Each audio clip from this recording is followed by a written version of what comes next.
Hello students, I am back with my another video. Tax का हम लोग chapter करेंगे आज, इनकम फ्रॉम हाउस प्रॉपर्टी, जैसे कि हेडिंग में है।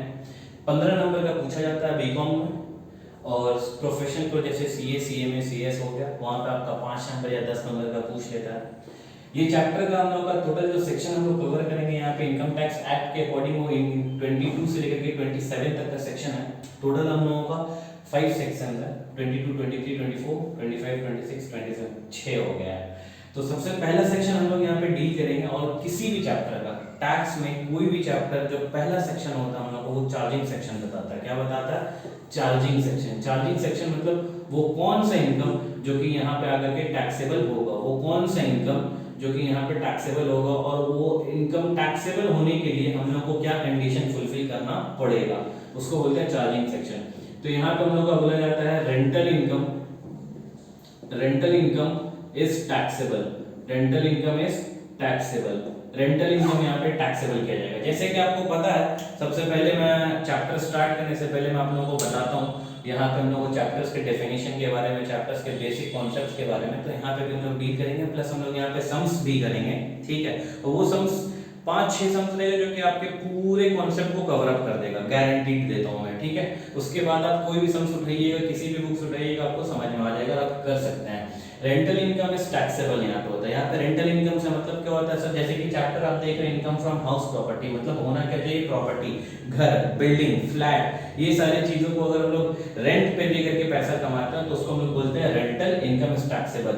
Only if following condition is satisfied. Only if following condition is satisfied. Following condition क्या हो गया हम लोग का सर? यहाँ फॉलोइंग लिखा हुआ सर, फॉलोइंग कंडीशन मतलब आपको जो है सभी कंडीशन फुलफिल करना पड़ेगा। ऐसा नहीं कि कोई भी दो फुलफिल करना पड़ेगा, सभी कंडीशन फुलफिल करना पड़ेगा। तो सर सबसे पहले कंडीशन बता दीजिए। सबसे पहले बोलता है कि यहाँ पे must be house property. Sir house property तो होना ही चाहिए ना, हाउस प्रॉपर्टी तो होना ही चाहिए, तभी तो सर रेंटल इनकम कमाएंगे। दूसरा इंपॉर्टेंट बात है सर, दूसरा इंपॉर्टेंट बात है SSC must be the owner. SSC must be the owner of such house property. SSC क्या होना चाहिए sir? Owner of such house property. जिस हाउस प्रॉपर्टी से हम लोग इनकम कमा रहे हैं, एसएससी जो होना चाहिए वो क्या होना चाहिए? उस हाउस प्रॉपर्टी का ओनर होना चाहिए। एसएससी होता कौन है सर? एसएससी का मतलब क्या होता है? एसएससी का मतलब होता है टैक्स पेयर, जो टैक्स पे करने वाला है, जो इनकम पे टैक्स पे करने वाला है, वो आदमी जो है उस हाउस प्रॉपर्टी का ओनर होना चाहिए। ठीक है ना। पॉइंट नंबर 3 उससे भी ज्यादा इंपॉर्टेंट है। पॉइंट नंबर 3 बोलता है SSC must not carry, SSC not carry business on its own house property, on its own house property। Clear है ना? on its own house property। Sir यहाँ पे own की बात कर रही है, किसकी बात कर रहा है? यहाँ पे own की बात कर रहा है। क्लियर है? यहाँ पे किसकी बात कर रहा है? own house property की बात कर रहा है। सर आप उतने देर से हाउस प्रॉपर्टी बोल रहे हैं, हाउस प्रॉपर्टी का तो डेफिनेशन नहीं दिया। तो हाउस प्रॉपर्टी का डेफिनेशन पूरे इनकम टैक्स एक्ट में कहीं नहीं है। इनकम टैक्स एक्ट के हिसाब से हाउस प्रॉपर्टी का जो मतलब होता है सर, वो बहुत ही ज्यादा आसान मतलब होता है। हाउस प्रॉपर्टी का जो मतलब होता है वो बहुत ही ज्यादा आसान होता है। हाउस प्रॉपर्टी का मतलब यहाँ पे बोला जाता है दो बातें। कितनी बातें बोला जाता है? दो बातें। एक पहले बोलता है हाउस प्रॉपर्टी का मतलब होना चाहिए आपका बिल्डिंग, और दूसरा बोला जाता है यहाँ पे लैंड अपॉर्टेनेंट देयरटू। लैंड अपॉर्टेनेंट, APPORTENENT देयरटू मतलब उसी में। बात समझ में आ रहा है? लैंड अपॉर्टेनेंट देयरटू। सर ये बिल्डिंग का मतलब तो समझ में आ गया। बिल्डिंग का मतलब क्या होता है? बिल्डिंग का मतलब भी इनकम टैक्स एक्ट में कुछ नहीं बताया गया। बिल्डिंग का मतलब क्या बताया गया पता है आपको? बिल्डिंग का मतलब बताया गया है कि 4 दीवार होना चाहिए। क्या होना चाहिए? 4 दीवार होना चाहिए। छज्जा हो या नहीं हो डज नॉट मैटर, बस 4 दीवार होना चाहिए। ठीक है ना? 4 दीवार अगर होगा तो हम लोग क्या मान लिया जाएगा? बिल्डिंग मान लिया जाएगा। क्लियर है? सर लैंड अपॉर्टेनेंट देयरटू का मतलब क्या होता है? अब ध्यान से देखिए, आप लोगों को पता है लैंड अपॉर्टेनेंट देयरटू, लेकिन क्या है ना, वर्ड बहुत ज्यादा हैवी है, इसलिए आप लोग ले नहीं पा रहे हैं। मान लीजिए ये लैंड है हम लोग का पूरा, ठीक है ना, ये जमीन है। इस जमीन के ऊपर यहाँ पे हम लोग का बिल्डिंग बनाया गया। कहाँ पे बिल्डिंग बनाया गया? मान लीजिए सेंटर में बिल्डिंग बनाया गया, ये वाले एरिया में बिल्डिंग बना दिया गया। यहाँ पे फ्लैट्स है हम लोगों के, ठीक है ना, यहाँ पे फ्लैट है हम लोगों का, ये बिल्डिंग है हम लोग का, यहाँ पे फर्स्ट फ्लोर सेकंड फ्लोर पे सारे फ्लैट्स है। ये जो खाली एरिया है ना सर, ये जो खाली एरिया है, इस एरिया में आपने मान लीजिए कहीं पे आपने पार्किंग रख दिया, कहीं पे अपने बच्चे लोगों का खेलने के लिए गार्डन रख दिया। वो होता है ना सर, एक जमीन होता है, जमीन के अंदर में हम लोग घर बनाते हैं, तो जमीन के अंदर में बाउंड्री जो होता है ना सर, बिल्डिंग से जुड़ी हुई जो भी जमीन आपके जमीन के बाउंड्री के अंदर आती है, जहाँ पे आप ग्राउंड रखते हैं, जहाँ पे आप पार्किंग एरिया रखते हैं, जहाँ पे आप वॉकिंग एरिया रखते हैं, वो जमीन भी तो बिल्डिंग से जुड़ी हुई होती है ना सर। आपका जो बाउंड्री है, बाउंड्री के अंदर जितना छोटा बिल्डिंग उतना बड़ा स्पेस आपके लिए होता है, तो वो स्पेस भी आपके बिल्डिंग के अंदर आता है। बहुत सारे कॉम्प्लेक्स में आप जाइएगा तो वहां पे क्या होता है सर, पार्किंग का भी चार्जेस लेते हैं वो लोग, बात समझ में आ रही है? तो वो जो चार्जेस लिया जा रहा है वो भी हम लोगों का rental income from house property के अंदर आएगा। बात समझ में आ रही सर? क्लियर है? बहुत सारे कॉम्प्लेक्स में आपका जिम होता है, स्विमिंग है, आपका गार्डन एरिया होता है। बहुत सारे लोग क्या होता है, बड़ा सा गार्डन एरिया खोल देते हैं, बहुत सारा कम्युनिटी हॉल रहता है जहाँ पे छोटा मोटा बर्थडे, छोटा मोटा सेलिब्रेशन ऑर्गेनाइजेशन करते रहते हैं। तो जो मेन कॉम्प्लेक्स के ओनर होते हैं सर, वो लोग क्या करते हैं, उस छोटी सी प्रॉपर्टी को किसी एक फ्लैट वाले को एक दिन के लिए, 5 घंटे के लिए, बर्थडे सेलिब्रेशन के लिए, इसके लिए उसके लिए रेंट पे लगा देते हैं। तो वहां से भी तो इनकम आ रहा है ना, तो वो इनकम भी कहां कवर्ड हो जाएगा हम लोग का, हाउस प्रॉपर्टी में कवर्ड होगा। अब इस इनकम को हम लोग कंपोजिट रेंट बोलते हैं, क्योंकि वो तो बंदा अपना फ्लैट में रह रहा है, उसके लिए भी तो रेंट दे गई, प्लस वो जगह अगर वो थोड़ी देर के लिए बर्थडे सेलिब्रेशन या किसी भी फंक्शन के लिए अगर ले रहा है, बड़ा सा गार्डन एरिया, उसके लिए भी हम लोगों को रेंट देना पड़ता है, कम्युनिटी को चार्जेस देना पड़ता है सर। या फिर जिम में हम लोग जाएंगे तो चार्जेस देना पड़ता है, तो वो भी तो एक तरीके का रेंट हो गया। तो ये इसको हम लोग कंपोजिट रेंट बोलते हैं, ये हम लोग बाद में डील करेंगे, ठीक है। लेकिन आए हम लोग का हाउस प्रॉपर्टी के अंदर, तो जो जमीन होता है सर हम लोगों का, जमीन के अंदर जो बिल्डिंग होती है, बिल्डिंग के बगल में जो खाली स्पेस होता है, जो कि हमारे जमीन से जुड़ा हुआ, हमारे बाउंड्री वाले जमीन से जुड़ा हुआ, हमारे बाउंड्री जमीन के बाउंड्री के जो अंदर वाले एरिया होता है ना सर, उस वाले जो खाली स्पेस होता है उसको पार्किंग एरिया या गार्डन एरिया बोलते हैं, तो उसको हम लोग लैंड अपार्टमेंट देयर टू बोल देते हैं। तो बिल्डिंग का मतलब ये हो गया, हाउस प्रॉपर्टी का मतलब ये हो गया। तो वो जो हाउस प्रॉपर्टी, मैं मान लीजिए एक कॉम्प्लेक्स है, एक कॉम्प्लेक्स में एक बिल्डिंग है जहां पे सर फर्स्ट फ्लोर है, उसमें मेरा एक फ्लैट है। तो मैंने क्या किया ना, मैंने क्या किया, किसी को रेंट पे लगा दिया, मैंने क्या किया, किसी को रेंट पे लगा दिया। आई am the owner of such house property and such house property having 4 walls and 1 shed, that's it sir. तो हम लोग का हाउस प्रॉपर्टी का डेफिनेशन में आ गया sir, must be a house property. House property क्या होना चाहिए, building and land apartment there to होना चाहिए। I have the flat, I am the owner of such flat. तो वो रेंटल में जो टेनेंट है सर, वो उसको मैंने हाउस प्रॉपर्टी दिया, और वो जो फ्लैट है ना सर, वो जो फ्लैट है ना वो मेरा है, मैं आई am the owner of such house property. तो सर मैं ओनर हूं यहाँ पे, और मैं उस टेनेंट से ना मैं पैसा कमा रहा हूँ, उस टेनेंट को मैं लेट आउट करके भाड़े पे लगा करके मंथली पैसा कमा रहा हूँ। तो अगर मैं पैसा कमा रहा हूँ सर, तो तुरंत गवर्नमेंट आ जाएगी और बोलेगी आपने इनकम कमाया है तो आपको तो टैक्स देना पड़ेगा। बात समझ में आएगी नहीं? अगर मैं इनकम कमाता हूं तो मुझे टैक्स देना पड़ेगा, और मैं इनकम कौन सा कमा रहा हूं सर, प्रॉपर्टी को लेट आउट करके इनकम कमा रहा हूं, प्रॉपर्टी को लेट आउट करके मैं इनकम कमा रहा हूं। तो वो कहां आ जाएगा हम लोग का, इनकम फ्रॉम हाउस प्रॉपर्टी में आ जाएगा। क्लियर है सर? 5 हेड्स होता है उसमें से इनकम फ्रॉम हाउस प्रॉपर्टी में आ जाएगा। बात समझ में आ रही है? तो ये हो गया हम लोग का हाउस प्रॉपर्टी के अंदर ओनर होने चाहिए हम। और दूसरा बात, वो जो हाउस प्रॉपर्टी मैं किसी को रेंट पे दे रहा हूं, ठीक है, तब उससे कमाया गया हुआ पैसा मेरा हाउस प्रॉपर्टी के अंदर आएगा। लेकिन सपोज कीजिए कि मैं वो रेंट पे नहीं दे रहा हूँ किसी को, मैं अपने खुद के बिजनेस के लिए इस्तेमाल कर रहा हूँ, अपने खुद की दुकान खोल दिया मैं वहां पे। बात समझ में आ रही है? अपना खुद का फैक्ट्री उसी शॉप में मैं लगा दिया, जैसे कि ये जहाँ पे मैं पढ़ा रहा हूँ, ये मेरा फ्लैट है सर, यहाँ पे मैं खुद ही अपना क्या कर रहा हूँ, ट्यूशन पढ़ाता हूँ बच्चे लोगों को।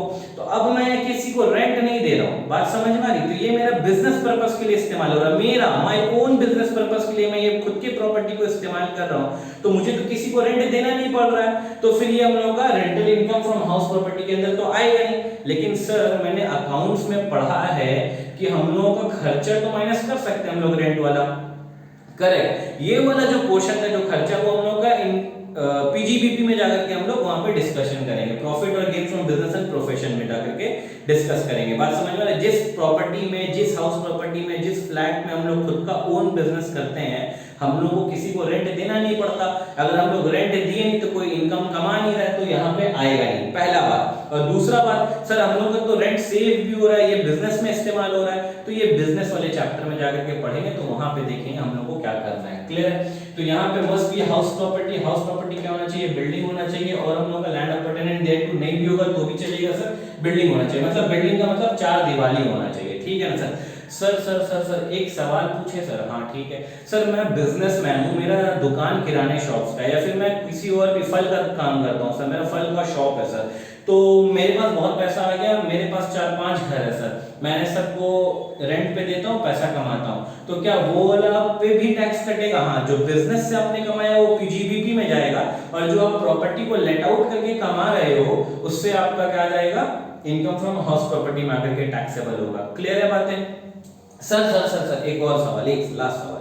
सर अगर सपोज करो मेरा बिजनेस ही यही है, मैं प्रॉपर्टी खरीदता हूं, मैं जमीन खरीदता हूं, उस पे बिल्डिंग बनवाता हूं, बिल्डिंग बनवा करके मैं प्रॉपर्टी को लेट आउट कर देता हूं, बेचता नहीं हूं सर, लेट आउट कर देता हूं, मेरा बिजनेस ही यही है सर, बिल्डिंग खरीदना या फ्लैट खरीदना या जमीन खरीद करके बिल्डिंग बनवा करके उसको लेट आउट कर देना, मेरा बिजनेस ही यही है, तो भी क्या मैं यहाँ पे आऊंगा? ऑब्वियसली आप यहाँ पे आओगे। लेकिन जब आप उस फ्लैट को बाद में बेच दोगे, जब उस फ्लैट को आप बाद में बेच दोगे, सेल आउट कर दोगे जब आप उसको, तो वो आपका पीजीबीपी के अंदर आएगा, कैपिटल गेन के अंदर नहीं आएगा। बात समझ में है? कैपिटल गेन के अंदर नहीं आएगा, क्योंकि कैपिटल गेन में कैपिटल एसेट आता है, ठीक है ना? वो जब कैपिटल गेन में जाएंगे तो हम लोग डील करेंगे। ये कहां पे आ जाएगा? पीजीबीपी में आ जाएगा। कहां पे आ जाएगा? पीजीबीपी में, क्योंकि आपका बिजनेस है तो आपके लिए प्रोडक्ट आपका क्या? फ्लैट्स हो जाएगा। तो फ्लैट अगर आपका नहीं बिक्री हो रहा है तो उसको क्या बोल देंगे? स्टॉक में रखा हुआ है। बात समझ में आया सर? तो अगर यहाँ पे फ्लैट आप बिक्री करते हो, अगर आपका बिजनेस ही यही है कि आप बिल्डिंग खरीदते हैं, जमीन खरीदते हैं, उसके बाद उसमें फ्लैट बना करके लेट आउट करते हैं, तो वो सारा आपका स्टॉक है सर। जब आप उसको बेच दीजिएगा तो आपका पीजीबीपी में सेल अमाउंट जाएगा, ना कि कैपिटल गेन में जाएगा। क्लियर है सर? तो आइए नेक्स्ट टॉपिक पर। सर एक लास्ट यहाँ पे बोला गया है, जैसे कि मान लीजिए हम लोगों का ईडन गार्डन है ना सर, इतना बड़ा स्टेडियम है, तो सर वो भी अगर हम लोग किसी को रेंट पे देते हैं खेलने के लिए, तो क्या वहां से जो आया हुआ इनकम वो भी हाउस प्रॉपर्टी में जाएगा? ऑब्वियसली, क्योंकि बोला क्या गया है, प्रॉपर्टी बिल्डिंग का मतलब क्या? चार दीवार होना चाहिए, छज्जा हो या नहीं हो डज नॉट मैटर। बात समझ में आ रही है सर? लेकिन हाँ, अगर घर है रहने के लिए तो छज्जा होना चाहिए, ठीक है? तो rental income is taxable only if following condition is satisfied. तो must be house property, building होना चाहिए, चार दीवार होना चाहिए, लैंड अपार्टमेंट टाइप होगा, नहीं होगा चलेगा। SSC must be owner of such house property, हम ओनर होने चाहिए। और SSC not carrying any business of his own on its own house property, वो अपने हाउस प्रॉपर्टी में कोई भी तरीके का बिजनेस कैरी ऑन नहीं करना चाहिए। जब ये तीनों कंडीशन फुलफिल कर जाएगा तो उससे जो कमाया हुआ पैसा वो कहां आ जाएगा सर? हाउस प्रॉपर्टी में। चलिए एक एग्जांपल देते हैं जिससे आपको ये कॉन्सेप्ट और अच्छे से क्लियर हो जाएगा। सपोज कीजिए, जैसे कि मैंने एग्जांपल दिया, ये मिस्टर ए, मैं हूं सर, मैं कौन हूं सर? मैं लैंडलॉर्ड हूं, समझ लीजिए, ठीक है? मेरा क्या है सर? मैंने क्या किया, एक प्रॉपर्टी है, मैंने उसको क्या कर दिया? लेट आउट कर दिया। प्रॉपर्टी क्या है सर? मेरे पास एक फ्लैट है सर, मेरे पास क्या है? एक फ्लैट है, मैंने इसको क्या कर दिया सर? लेट आउट कर दिया। किसको लेट आउट कर दे रहा हूं मैं सर? मैं किसको लेट आउट कर दे रहा हूं सर? मैं मिस्टर बी को लेट आउट कर दे रहा हूं। तो ये कौन हो गया सर? टेनेंट हो गए, ठीक है ना? बात समझ में? तो अब ये क्या करेंगे सर? ये क्या करेंगे? इसको रेंट पे करेंगे। बात समझ में आ रही कि नहीं? रेंट रिसीव करेगा सर ये मिस्टर ए, तो गवर्नमेंट आ जाएगा, गवर्नमेंट आ जाएगा सर, गवर्नमेंट आ जाएगा, और गवर्नमेंट बोलेगा, गवर्नमेंट आएगा सर। गवर्नमेंट हमेशा ऊपर से आता है, इसीलिए मैं थोड़ा अच्छा करना चाहता हूं। गवर्नमेंट आ गया। इनकम कौन कमाया सर? जैसे कि बेसिक कॉन्सेप्ट में भी मैंने बोला था आपको डायरेक्ट टैक्स इनडायरेक्ट टैक्स के बारे में, तो यहां से आ जाएगा, बोलेगा कि भैया टैक्स कलेक्ट करने आ गया मैं। तो ये मिस्टर ए यहाँ पे कौन है सर? लैंडलॉर्ड है, ये हाउस प्रॉपर्टी है, ये फ्लैट क्या हो जाएगा? हाउस प्रॉपर्टी है। पहला condition must be house property, ठीक है? दूसरा condition must be owner of such property, ये ओनर भी है सर इसका, लैंडलॉर्ड है मतलब ओनर हो गया सर ये इसका, ठीक है? और उसके बाद तीसरा, इस प्रॉपर्टी में वो कोई बिजनेस कैरी ऑन नहीं कर रहा, बल्कि उसको क्या दे दिया? लेट आउट कर दिया, भाड़े पे लगा दिया, लेट आउट कर दिया, ठीक है सर? तो ये टेनेंट जो इसको पैसा देगा तो इसके लिए इनकम हुआ, और ये जो इनकम कमाया वो रेंटल इनकम हो जाएगा, और वो टैक्स उस पे कलेक्ट करने कौन आ जाएगा? गवर्नमेंट आ जाएगा। लेकिन कहां पे ये टैक्स पे करेगा सर? कौन सा हेड में? क्या हेड बोल करके अपने इनकम को कैलकुलेट करेगा? इनकम फ्रॉम हाउस प्रॉपर्टी बोल करके कैलकुलेट करेगा। ये रेंट रिसीव्ड कहां आ जाएगा हम लोगों का? Income from house property. लेकिन सर ऐसा भी तो हो सकता है ना कि ये टेनेंट क्या किया, किसी और जो है मिस्टर सी जो है सर, मिस्टर सी है सर, ठीक है? मिस्टर सी को क्या कर दिया? ये सब लेट आउट कर दिया। क्या कर दिया? ये सब लेट आउट। सब लेट आउट मतलब यही बिल्डिंग इसने किसको भाड़े पे लगा दिया? मिस्टर सी को लगा दिया सर, ठीक है ना सर? तो ये कौन हो जाएगा? सब टेनेंट हो जाएगा सर। तो अब मिस्टर सी के लिए ओनर कौन है? मिस्टर आर है। मिस्टर सी किसको रेंट पे करेगा सर? मिस्टर आर को पे करेगा। तो रेंट रिसीव कौन क्या है यहाँ पे? मिस्टर आर किया सर हम लोगों का। क्लियर है? यहाँ पे रेंट रिसीव कौन किया हम लोगों का? मिस्टर आर कर रहा है रेंट रिसीव। तो अब टैक्स लेने किससे? गवर्नमेंट किसके पास आ जाएगी टैक्स लेने के लिए? गवर्नमेंट आ जाएगी मिस्टर आर के पास टैक्स लेने के लिए। गवर्नमेंट आ गई सर यहाँ पे गवर्नमेंट आ गया, किसके पास आ गया, इसके पास आ गया। क्लियर है? तो गवर्नमेंट बोला कि मिस्टर आर आपने इनकम कमाया है, आपको टैक्स देना पड़ेगा। बोलेगा okay sir, let me tell you one thing, I even know tax. ठीक है ना सर? देखिए मिस्टर आर बोला कि sir what you said to give a tax under income from house property I have to earn rental income. I agree, I have earned rental income. But there must be a house property to earn rental income. I agree that there is a house property which I have let out and I am earning from such property. I agree, sir. But the second point is saying SSC must be the owner of such house property. Sir, जो मैंने house property इसको lend किया है ना, इसका मैं owner ही नहीं हूँ। गवर्नमेंट बोलेगा एक सेकंड इधर है, 5 हेड्स होते हैं, 5 हेड्स। ठीक है ना? तुमको मैंने कब बोला है कि ये इनकम फ्रॉम हाउस प्रॉपर्टी के अंदर टैक्स होगा? मैंने बोला इनकम पे टैक्स तो लगेगा, लेकिन इनकम फ्रॉम हाउस प्रॉपर्टी में नहीं लगेगा। आप जो इनकम कमा रहे हैं, आप जो ये इनकम कमा रहे हैं, गवर्नमेंट बोलेगा मिस्टर आर को the amount you are earning from such house property though you are not the owner, तो आपको इनकम फ्रॉम हाउस प्रॉपर्टी में टैक्स नहीं देना पड़ेगा, आपको इनकम फ्रॉम अदर सोर्सेस में जाकर के टैक्स देना पड़ेगा। याद आया? Income from other sources 5 head था, HP, PGBP, capital gain, salary और अदर सोर्सेस। जो चारों हेड में नहीं आता वो कहां आ जाता है? अदर सोर्सेस में आ जाता है। तो ये कहां आ जाएगा sir? Income from other sources में आएगा।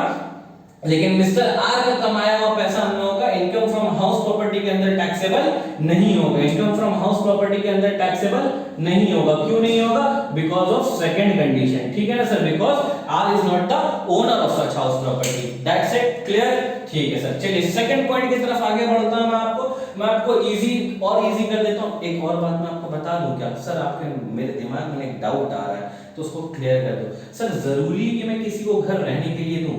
नहीं, मैं किसी को फ्लैट दे दिया, मैं किसी को जगह दे दिया, अब वो बंदा, वो टेनेंट जो है उस हाउस प्रॉपर्टी का कुछ भी इस्तेमाल कर सकता है। सर वो हाउस प्रॉपर्टी का हॉस्पिटल खोल ले, वो हाउस प्रॉपर्टी का स्कूल खोल ले, वो हाउस प्रॉपर्टी में दुकान चला ले, वो हाउस प्रॉपर्टी में घर में रह ले, डज नॉट मैटर। मैंने लेट आउट किया है कोई जगह, जो बिल्डिंग डेफिनेशन के अंदर है 4 दीवार है, मैंने लेट आउट किया, इनकम आएगा, मैं टैक्स देने के लिए रेडी हूं। अब वो उस घर को क्या कर रहा है, किस चीज में इस्तेमाल कर रहा है, इसका लुकआउट है, गवर्नमेंट का भी लुकआउट नहीं। हाँ, अगर वो उस घर से इनकम कमाने चला गया सर तो फिर गवर्नमेंट आ जाएगी उसके पास टैक्स लेने के लिए। कंडीशन समझ में आया सर? कि यहाँ पे मेरे से मतलब है, मैं उन्हें हाउस प्रॉपर्टी दे दिया, वहां से इनकम आ रहा, मैं टैक्स कमाऊंगा। अब वो जो टेनेंट है वो उस हाउस प्रॉपर्टी में क्या कर रहा है उससे मुझे मतलब नहीं है, वो किसी भी चीज में इस्तेमाल कर सकता है। क्लियर है सर? अब मैं आता हूँ टॉपिक की तरफ, थोड़ा जो टॉपिक की तरफ मैं पढ़ना चाहता हूँ तो मैं आपको बता देता हूँ कि यहाँ पे हाउस प्रॉपर्टी का कुछ टाइप्स है सर। क्या है? हाउस प्रॉपर्टी का यहाँ पे कुछ टाइप्स है, ध्यान दीजिएगा सर। हाउस प्रॉपर्टी का कुछ टाइप्स है यहाँ पे।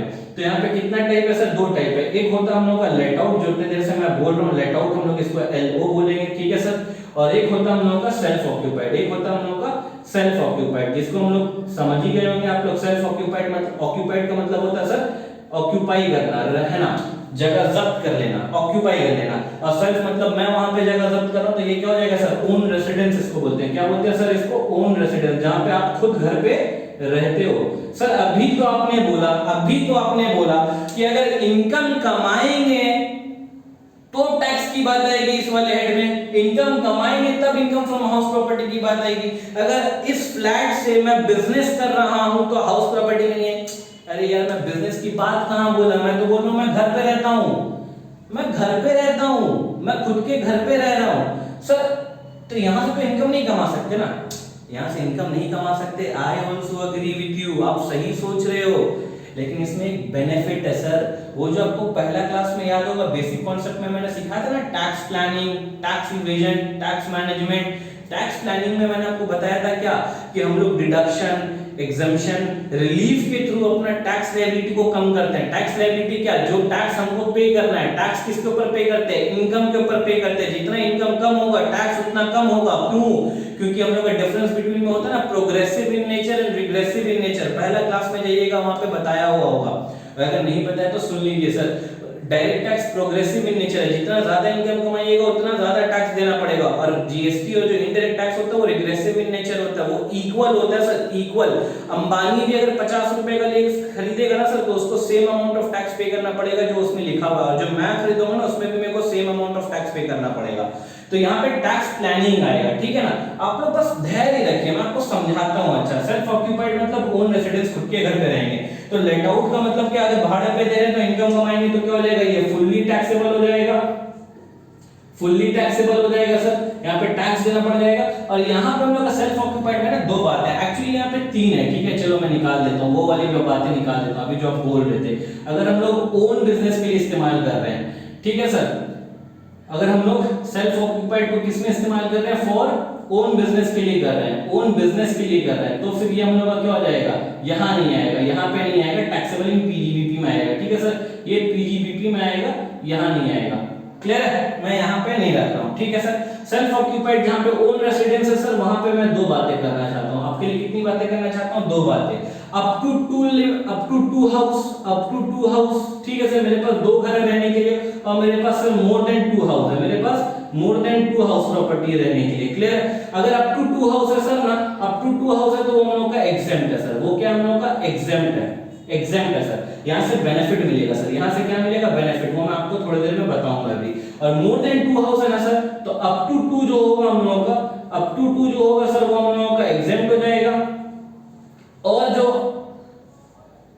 मोर देन टू होने वाला सर, क्या होने वाला सर हम लोगों का, मोर देन टू होने वाला, जो रिमेनिंग बचने वाला सर, जो रिमेनिंग बचने वाला हम लोग का मोर देन टू, मतलब जो रिमेनिंग होने वाला हम लोग का एसओपी, जो सेल्फ ऑक्यूपाइड हम लोग का होने वाला सर, सेल्फ ऑक्यूपाइड प्रॉपर्टी, वो हम लोग के लिए क्या हो जाएगा, deemed to be let out मान लेंगे, deemed to be let out, deemed to be let out, मतलब क्या sir, DLO, deemed to be let out. और ये जो है ना सर टैक्सेबल हो जाएगा, ये जो है ना सर टैक्सेबल हो जाएगा, ये जो है ना सर टैक्सेबल हो जाएगा। बात समझ में आया। तो टैक्सेबल कितना, हाउस प्रॉपर्टी कितने तरीके का होना, हम लोग डील करने वाले हैं यहाँ पे तीन तरीके का, एक जो लेट आउट होता है, एक जो self occupied for own residence, और एक जो self occupied for own business. अगर ओन बिजनेस है तो सर वो आएगा नहीं, पीजीबीपी में चला जाएगा, यहाँ से हटा देते हैं। लेट आउट फुल्ली टैक्सेबल है sir. Self occupied own residence में दो बातें, अप टू टू हाउस अगर मेरे पास रहा तो वो दोनों एग्जेम्प्ट, वहां से कुछ बेनिफिट लेंगे, बताते हैं। मोर देन टू हाउस रहा तो sir up to two exempt रहेगा, और रिमेनिंग जितना भी सेल्फ ऑक्यूपाइड बचेगा उसको क्या मानेंगे, deemed to be let out. Deemed का मतलब क्या होता है, मान लिया जाएगा कि आपने लेट आउट कर दिया था, बात समझ में आ गई तो, और उसके ऊपर टैक्स लगा देंगे। सर दो घर क्यों दिया, आपको मैं बताना चाहता हूं कि 2021 से पहले सर हम लोगों का यहाँ पे एक घर का लिमिट था, कि कोई भी इंसान इंडिया में अगर रहता है तो गवर्नमेंट के पॉइंट ऑफ व्यू से उसके पास सिर्फ और सिर्फ एक ही घर होना चाहिए सेल्फ ऑक्यूपाइड के तौर पे। अगर एक से ज्यादा घर होता था तो बाकी घर को वो deemed to be let out मान करके टैक्स लगा देते थे, और एक घर को सेल्फ ऑक्यूपाइड मानने बोलते थे। लेकिन निर्मला सीतारमण जी जो आई वो बोली कि नहीं नहीं नहीं नहीं, नहीं लोगों के साथ थोड़ा गलत हो रहा है, तो मैं इसको थोड़ा ठीक करता हूं। तो उन्होंने क्या किया, उन्होंने दो घर दे दिया। उन्होंने क्या बोला कि सेल्फ ऑक्यूपाइड जो होगा वो कितना घर होगा, दो घर होना चाहिए। अगर किसी भी इंसान के पास दो से ज्यादा घर है तो दो घर को हम लोग सेल्फ ऑक्यूपाइड मानेंगे, और जो रिमेनिंग घर बच जाएगा उसको deemed to be let out मान करके उसके ऊपर टैक्स लगा दिया जाएगा। ऐसा कॉन्सेप्ट क्यों लाया गया, क्योंकि निर्मला सीतारमण जी जो होती है ये समझती है बातों को कि देखिए अब आज के जो लोग हैं वो बहुत ही ज्यादा वर्कोहॉलिक हो गए हैं सर, सब काम करना चाहते हैं, चाहे वो मेन हो वुमेन हो, सब एजुकेटेड हो रहे हैं सर, और सब काम करने के लिए दूर दूर जगह जा रहे हैं सर। बैंगलोर जा रहा है कोई, चेन्नई जा रहा है कोई, दिल्ली जा रहा है कोई, मुंबई जा रहा है कोई, हैदराबाद जा रहा है। तो सपोज कीजिए कि मैं कलकत्ता में रहता हूँ, ठीक है ना सर, मेरा घर कलकत्ता में है लेकिन मेरा जॉब लग गया बैंगलोर में, अब मैं वहीं पे रहने लगा, मैं वहीं पे शिफ्ट हो गया, तो यहाँ पे तो मेरा एक घर है ना सर, और वहां पे भी एक घर है, मैं वहां पे रहता था। तो 2020 से 21 से पहले क्या होता था कि बैंगलोर वाले घर में भी मेरा टैक्स लग जाता था, और ये वाले घर पे मेरा सेल्फ ऑक्यूपाइड बोल करके माफ कर दिया जाता था। तो ये बात को समझा गया कि आज के जनरेशन में लोगों के पास दो घर हो सकता है, एक जहां पे वो फिक्स्ड रहे, जहां पे वो पैदा हुए हैं, बड़े हुए हैं, ये हुए हैं, वो हुए हैं, और एक अगर वो कहीं पे दूसरी जगह शिफ्ट करके काम करने के लिए, बात समझ में आ रही है। तो वहां पे भी अगर ज्यादा समय के लिए शिफ्ट करके तो वहां पे भी मेरे को क्या करना पड़ेगा, घर खरीदना पड़ेगा ना सर रहने के लिए, कितना दिन के लिए मैं रेंट पे लगाऊंगा, बात समझ में आ रही है। तो ये कॉन्सेप्ट को समझते हुए सरकार ने क्या किया, ये वाला लेकर के आया जहां पे बोला कि दो घर तक का सेल्फ ऑक्यूपाइड माना जाएगा। क्लियर है? अब हम लोग नेक्स्ट टॉपिक चलते हैं सर फॉर्मेट के ऊपर, कैसे टैक्स हम लोग कैलकुलेट करेंगे, क्या फॉर्मेट होने वाला हम लोगों का जिससे हम लोग टैक्स कैलकुलेट करेंगे। ठीक है सर, चलिए आइए, बहुत ही इजी है सर, वन शॉट में कराऊंगा सर, बहुत ही इजी है, वन शॉट में कराऊंगा। आइए, तो यहाँ पे हम लोग क्या करेंगे सर, फॉर्मेट सीखेंगे। क्या सीखेंगे? फॉर्मेट सीखेंगे। क्या सीखेंगे सर? फॉर्मेट सीखेंगे हम लोग यहाँ पे। क्लियर है? और फॉर्मेट एक ही बार बता दूंगा वो मैं सर, बहुत ही इजी, आपको टेंशन ही नहीं लेना पड़ेगा, बहुत ही इजी है। तो फॉर्मेट यहाँ पे क्या कैसे होता है सर? ऐसे होता है। एक बार मैं प्रॉपर फॉर्मेट बता दे रहा हूँ और सम्स मैं जल्दी जल्दी करूंगा ताकि आप लोगों का टाइम ना लूं। ठीक है ना?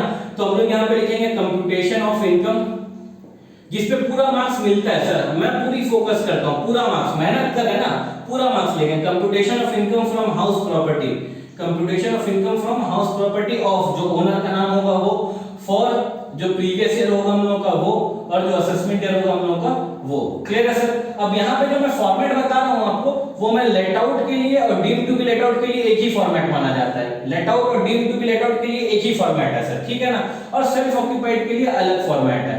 फॉर्मेट एक ही है, बस मैं कॉलम दिखा रहा हूं जहां पे आपको समझ में आएगा। तो यहां पे बोला जाता है, सबसे पहले आता है ग्रॉस एनुअल वैल्यू। क्या आता है यहां पे? ग्रॉस एनुअल वैल्यू आता है। ये यू है, ये एन है और ये यू है, ठीक है ना? Annual value, gross annual value. यहां से लेस करते हैं सर हम लोग म्युनिसिपल टैक्स, यहां से लेस करते हैं सर, आप तो बोले थे इनकम टैक्स लगता है, रेंट पे इनकम, रेंट वाले इनकम पे टैक्स लगता है। आप ये क्या क्या बता रहे हैं सर? यहाँ तो ग्रॉस एनुअल वैल्यू आ गया।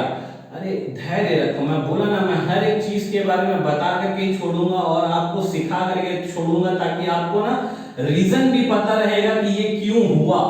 कोई आपसे पूछेगा ना ऐसा क्यों है वैसा क्यों है, तो आप बता पाओगे कि ऐसा क्यों है और वैसा क्यों है। इसके बाद लेस करते हैं स्टैंडर्ड डिडक्शन। यहाँ पे जो डिडक्शन का सेक्शन है सर, वो है हम लोग का 24, अंडर सेक्शन 24। 22 हम लोग का चार्जिंग सेक्शन था, ये 24 है हम लोग का, ठीक है? और ये सर 23 है जो हम लोग निकालेंगे अभी, ठीक है सर? वैसे यहाँ पे आता है सबसे पहला पॉइंट नंबर ए, यहाँ पे बोला जाता है हम लोगों का स्टैंडर्ड डिडक्शन। यहाँ पे बोला जाता है हम लोगों का स्टैंडर्ड डिडक्शन। स्टैंडर्ड डिडक्शन का मतलब होता है फ्लैट। सरकार बोलता है कि सर इतना ले लो एट द रेट 30%, कितना? एनएवी का। सर ये सब क्या हो रहा है सर, ये सब क्या हो रहा है? 30% अब कहां से आ गया उसका? ये सब का रीजन बताऊंगा सर, जैसे अभी सेल्फ ऑक्यूपाइड का रीजन बताया था, सब का रीजन बताऊंगा यहाँ पे। और इंटरेस्ट ऑन लोन आता है सर, इंटरेस्ट ऑन लोन अब कहां से आ गया? अरे सर सर सर इतनी ज्यादा हम लोग की तो बिक्री होती है ना, होम लोन होता है, ये लोन होता है, फला लोन होता है, किस लिए होता है? लोन लेकर के घर लो, लोन लेकर के क्या लो? घर लो। अब वो लोन क्या हो रहा है सर? खर्चा हो रहा है ना, उसमें इंटरेस्ट पेमेंट करना पड़ रहा है, प्रिंसिपल पेमेंट करना पड़ रहा है हम लोगों को। तो वो क्या हो रहा है हम लोगों का? इंटरेस्ट पे पेमेंट करना पड़ता है कि नहीं सर? मैंने आपको पहली क्लास में बताया था, इनकम पे टैक्स लगता है। वो कौन सा इनकम? अगर 1000 रुपए का सामान है, उसमें मैं 500 रुपए खर्च कर रहा हूँ, 600 रुपए खर्च करता हूँ, तो रिमेनिंग जो 400 रुपीज है ना सर, उसके उस इनकम के ऊपर हम लोगों का टैक्स लगता है सर। उसको तो प्रॉफिट बोलते हैं। इनकम टैक्स में थोड़ा अलग है सर, इनकम टैक्स में थोड़ा अलग है चीजें। तो हम लोग उसको 400 को क्या मान लेंगे? इनकम, वो इनकम जिसके ऊपर टैक्स लगने वाला है, ठीक है? तो ठीक उसी तरीके से इंटरेस्ट ऑन लोन, तो सर हम लोग लोन लिए, घर का लिए लोन लिए ताकि घर खरीद सके। अगर कहीं से हम 10 लाख का लोन लिया, 10% का उसको लोन पे इंटरेस्ट दे रहे, तो सर 1-1 लाख रुपए मैं खर्चा भी कर रहा हूँ, ठीक है ना सर? किस लिए? ताकि मैं घर ले रहा हूँ, या तो मैं उसको रहूंगा उस घर पे, या तो फिर मैं लेट आउट कर दूंगा। तो अगर मैं लेट आउट कर रहा हूँ तो मैं इनकम कमा रहा हूँ, मैं इनकम कमा रहा हूं। और मैं इनकम कमाया किसके वजह से? घर की वजह से। और वो घर आया कैसे? लोन लेने की वजह से। तो सरकार जब आएगी मेरे पास टैक्स लेने के लिए, बोलेगी तुमने रेंटल इनकम कमाया तो चलो टैक्स दो। मैं बोलूंगा वेट वेट वेट वेट बडी, जो मैं रेंटल इनकम कमाया आप उस पर टैक्स लेने आए, इसमें तो आपका फायदा हो गया, आप तो टैक्स लेकर के निकल गए, मेरा क्या फायदा हुआ? तो गवर्नमेंट बोलेगी कि अच्छा ठीक है, काम करो, इस रेंटल इनकम कमाने के लिए, इस इनकम को कमाने के लिए जितने भी खर्चे तुमने किए हैं, इंटरेस्ट का जो खर्चा आपने किया है, वो खर्चे को क्या कर दो? माइनस कर दो। वो खर्चे को क्या कर दो? माइनस कर दो, मतलब बेनिफिट मिल जाएगा। तो खर्चे को माइनस कर दिए। क्लियर है? फिर मैंने बोला वेट बड़ी बड़ी वेट, ये घर 1 साल पूरा लेट आउट था, जो यहाँ पे टेनेंट रहे थे वो घर को एकदम खराब कर दिए, ठीक है ना। और घर को मेंटेन करने में मुझे लिफ्ट का चार्जेस देना पड़ा, मुझे मेंटेनेंस फी देनी पड़ी, मुझे अगर कभी पाइपलाइन खराब हो जाता तो उसको ठीक करवाना पड़ा, मुझे घर का इंटीरियर वापस से ठीक करना पड़ा, फ्रेश करना पड़ा, मुझे टूट गया था कहीं पे तो मुझे ठीक करना पड़ा। तो इन सब चीजों के लिए मुझे खर्चा भी तो लगा था साल भर का। गवर्नमेंट बोलता है listen to me sir, listen to me, आप ना बहुत बड़े चोर हो। मुझे मैं बोला गवर्नमेंट आप मुझे बोल रहे मैं चोर, मैं, आप अपने आप को देखो। बोला नहीं तुम चोर। मैं बोला कि एक सेकंड, झगड़ा नहीं करते हैं, क्लियर करते हैं बातें। गवर्नमेंट बोलता है हम बोलेंगे नहीं हम बोलते हैं। गवर्नमेंट बोला नहीं, मेरी बात सुनो। गवर्नमेंट बोल रहा है लैंडलॉर्ड को कि देखो जरूरी तो नहीं है ना कि तुम जो खर्चा मुझे आकर के बताओगे और तुम सच ही बोलोगे और हम तुम्हारी बातों पे कैसे मान लें। तुम झूठा बिल ला करके दिखा दोगे और अपना खर्चा माइनस करवा करके चले जाओगे तो फिर मेरा तो इनकम कम हो जाएगा, तुम्हारा इनकम कम हो जाएगा तो फिर तुम्हारा इनकम पे टैक्स कम लगेगा और टैक्स तो मेरे रेवेन्यू है, मेरा रेवेन्यू तो कम हो जाएगा। लैंडलॉर्ड बोलता बात तो आप ठीक बोल रहे हैं सर, जरूरी नहीं कि मैं सच बोलूं। तो गवर्नमेंट बोलता है okay listen to me, very carefully listen to me. झगड़ा नहीं करते हैं, आपस में बांट लेते हैं।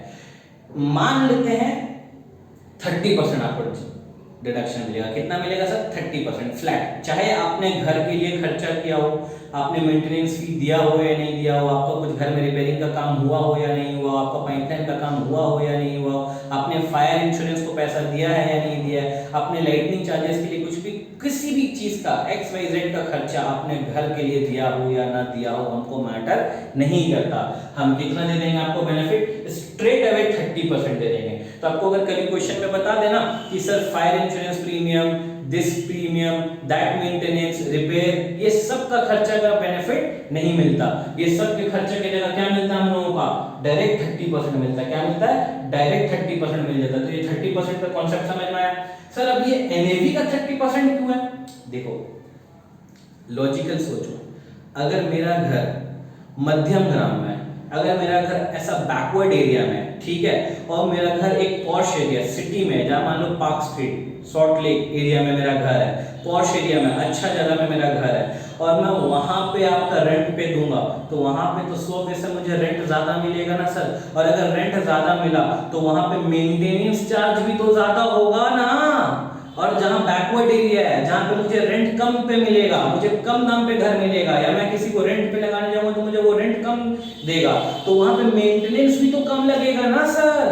तो गवर्नमेंट कितना दिमाग से खेली है, गवर्नमेंट बोली कि सर आपका एनएवी का ही क्या लगेगा? 30%। अगर आपका घर अच्छे जगह पे है तो आपका 100 पे से ये ज्यादा आएगा, अगर ये ज्यादा आएगा तो आप ज्यादा खर्चा ले लो 30%। और अगर आपका घर बैकवर्ड एरिया में जहां पर आपका रेंट कम आएगा तो आप ये वाला 30% तब भी ले लो। तो उसी के हिसाब से गवर्नमेंट ने क्या कर दिया?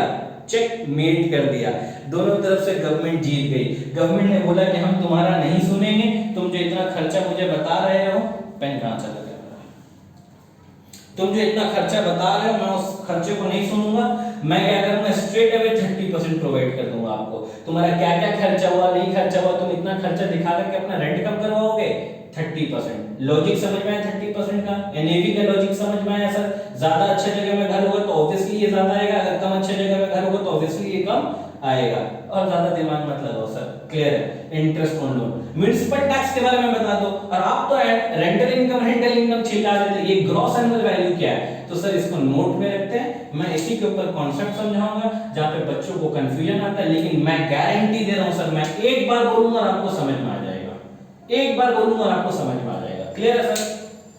तो यहाँ पे सर सेल्फ ऑक्यूपाइड में इसमें कुछ नहीं होता, सेल्फ ऑक्यूपाइड ये सब नहीं है, ये नहीं तो ये भी नहीं आएगा, ये नहीं आएगा तो ये वाली भी बात नहीं आएगी। तो सेल्फ ऑक्यूपाइड का आंसर स्टार्ट ही कहां से होता है? यहां से होता है। सर सेल्फ ऑक्यूपाइड तो उस हिसाब से हमेशा माइनस में आएगा, ऑब्वियसली ये हमेशा माइनस में आएगा आंसर में। सर 1 माइनस 1 पॉजिटिव बताया था ना, टैक्स बेनिफिट, ये वही है। गवर्नमेंट को मैं बोलूंगा सर मैं आपके लिए अपने फ्लैट खरीदा, फ्लैट खरीद करके मैंने रेंट पे लगाया, मैं इनकम कमा रहा हूं, तो मैं अपना घर जब खरीदा था सर तो वो भी तो मैं लोन पे खरीदा था, तो उसका बेनिफिट क्यों नहीं मुझे देना चाहिए? मैं तो आपके लिए अच्छा आदमी हूं ना सर, मैं तो आपको टैक्स पे कर रहा हूं। गवर्नमेंट बोलता है कि ठीक है, अगर आप अपने सेल्फ ऑक्यूपाइड के लिए लोन ले रहे हो, होम लोन ले रहे हो, सेल्फ ऑक्यूपाइड के लिए लोन ले रहे हो, तो फिर आपको जो भी ब्याज रहेगा वो यहाँ पे आकर के बेनिफिट मिल जाएगा, माइनस कर लेना आप, अल्टीमेटली दोनों को प्लस माइनस करके जो नेट अमाउंट आएगा उस अमाउंट के ऊपर सरकार टैक्स लेता है। इसको क्या बोलते हैं सर? इसको सेट ऑफ बोलते हैं। इसको क्या बोलते हैं? सेट ऑफ बोलते हैं। Set of under intra head, ये एक ही हेड है ना सर, एक ही हेड के अंदर हम लोग खर्चा करके एक जगह प्रॉफिट आया और एक जगह लॉस आया, तो हेड एक ही है ना मेरा, हाउस प्रॉपर्टी हेड है, इंट्रा है सर, ये होता था ना इंटर, दूसरे स्कूल के साथ कंपटीशन और अपने स्कूल के साथ तो इंट्रा बोलते हैं, तो ये इंट्रा हेड एडजस्टमेंट है सर। इसके बारे में पढ़ेंगे सर, सेट ऑफ के बारे में पढ़ेंगे, वो भी 10 नंबर का सवाल आता है और बड़े बड़े प्रोफेशनल कोर्स में 7-8 नंबर पे आता है सर, प्रो हेड पे, ठीक है, वापस आएंगे यहाँ पे। तो ये क्या हो जाएगा? एडजस्ट हो जाएगा, जो नेट अमाउंट आएगा उसके ऊपर टैक्स लग जाएगा। क्लियर है सर? एकदम क्लियर है सर, एकदम clear. Deem to be let out का भी यही फॉर्मेट होगा, हाँ deem to be let out का भी यही फॉर्मेट होगा। क्लियर है? एकदम से sir. Deem to be let out में तो सेल्फ ऑक्यूपाइड ही था मेरा, बस गवर्नमेंट मान रहा था कि वो लेट आउट है और उस पर टैक्स लगा दे रहा था, उस सब पे आते हैं, उसके ऊपर सम्स भी करवा देंगे। क्लियर है? यहां तक का समझ में आया कि नहीं समझ में आया, ये बताइए। तो चलिए अब आपको ग्रॉस एनुअल वैल्यू जो आपको बहुत देर से कंफ्यूज कर रहा है कि ये क्यों है, तो ग्रॉस एनुअल वैल्यू के बारे में डिस्कस करते हैं। तो ग्रॉस एनुअल वैल्यू क्या होता है सर? ग्रॉस एनुअल वैल्यू एक तरीके का नोशनल रेंट है। नोशनल का मतलब क्या होता है सर? नोशनल का मतलब होता है कि गवर्नमेंट अपने हिसाब से अज्यूम कर ले रही है, एक्चुअल में नहीं है सर। सर गवर्नमेंट अज्यूम कर लेगी, हाँ, क्योंकि हम लोग चोर है ना सर, हम लोग छुपाने की कोशिश करेंगे, जितना इनकम छुपाएंगे उतना टैक्स कम लगेगा। गवर्नमेंट यहाँ पे फिर से आ गया झमेला करने के लिए, बोला ग्रॉस एनुअल वैल्यू के हिसाब से मैं टैक्स लूंगा, मैं एक्चुअल जो रेंट तुमने रिसीव किया है उसके हिसाब से टैक्स ही नहीं लूंगा। मैंने बोला ऐसा क्यों कर रहे हो आप? मैंने इनकम मैंने जो रेंट कमाया उसके ऊपर टैक्स लो। गवर्नमेंट बोलती नहीं नहीं नहीं, मैं अपने हिसाब से टैक्स लूंगा, ग्रॉस एनुअल वैल्यू के हिसाब से टैक्स लूंगा। तो ग्रॉस एनुअल वैल्यू बोलते कि अच्छा ये होता क्या? मैंने भी पूछा, आप लोगों की तरह मैं भी कंफ्यूज, ग्रॉस एनुअल वैल्यू क्या होता है? गवर्नमेंट बोला let me explain everything very clearly, wait and watch.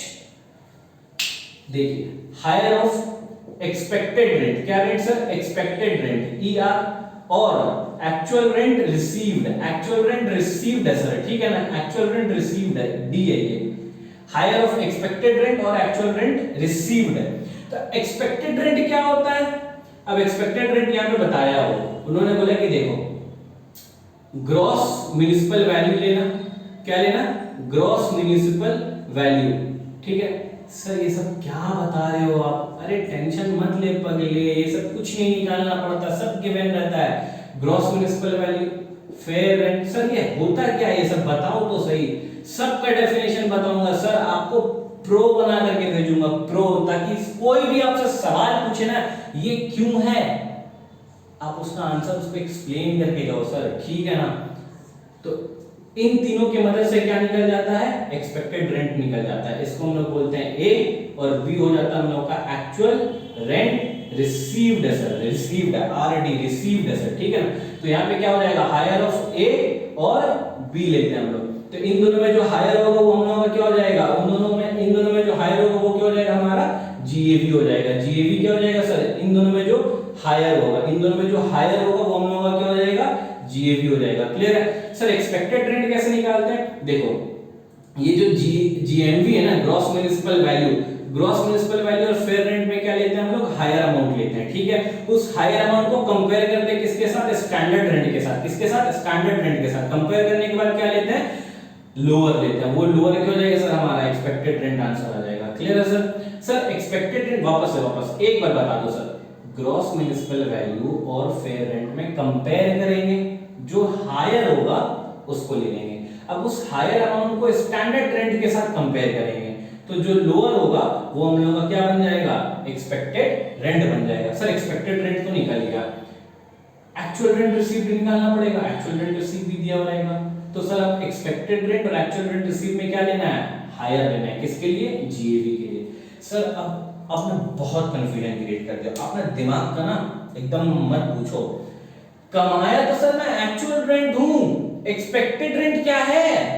बोला था ना सर, गवर्नमेंट नोशनल के ऊपर जाती है। देखो होता क्या है, जरूरी नहीं है ना, ऐसा हो भी तो सकता है ना कि आपके पास घर, आपने किसी को लेट आउट पे दिया, अब 12,000 रुपए भाड़ा पे दिया आपने, ठीक है, लेकिन उस एरिया में आपके घर का वैल्यू जो रेंट का चल रहा है मान लो 20,000 रुपए चल रहा है। आप गवर्नमेंट आके टैक्स लेना आपसे, आपने बोला कि सर मैंने तो 12,000 करके कमाया है, 12 मंथ के हिसाब से देखा जाए तो 1,44,000 रुपए होता है, गवर्नमेंट बोलता है अबे तुम बोल रहे 1,40,000 कमाया है, तुम्हारे बगल वाला जो बिल्डिंग है और जो भोसले जी हैं वो तो बोल रहे हैं 20,000 रुपये करके उन्होंने कमाया, उन्होंने 20,000 के हिसाब से टैक्स दिया।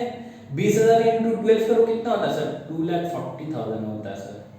तो 2,40,000 पे दे रहा, तुम 1,44,000 पे क्यों दे रहे चोर?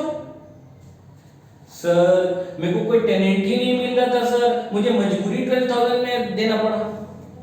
झूठ बोलेगा रे हमको, तुम झूठ बोलेगा रे, मारेंगे तुम, कभी ठीक हो जाएगा। तुम ज्यादा सिखाता है तो क्या करेगा गवर्नमेंट? गवर्नमेंट ये सब चोर लोगों के लिए कॉन्सेप्ट लेकर के आया जिसका नाम है एक्सपेक्टेड रेंट। ये एक्सपेक्टेड रेंट क्या है? नोशनल रेंट है। गवर्नमेंट के हिसाब से इतना इनकम आपके उस फ्लैट से होना चाहिए, अगर नहीं हो पाता है that is your lookout. Landlord बोला सर कहां से मेरा लुकआउट, हम कहां से कमाए, मिलते ही नहीं कोई tenant, that is none of my concern. बात समझ में आ रहा है? तो फिर क्या, क्यों कंसर्न नहीं है? गवर्नमेंट तो सबका अच्छा वेलफेयर करती है, क्योंकि लोग चोर है ना सर। बात समझ में आ रही है? लोग छुपा सकते हैं, गवर्नमेंट सबका घर जा करके देखेगा तो नहीं ना।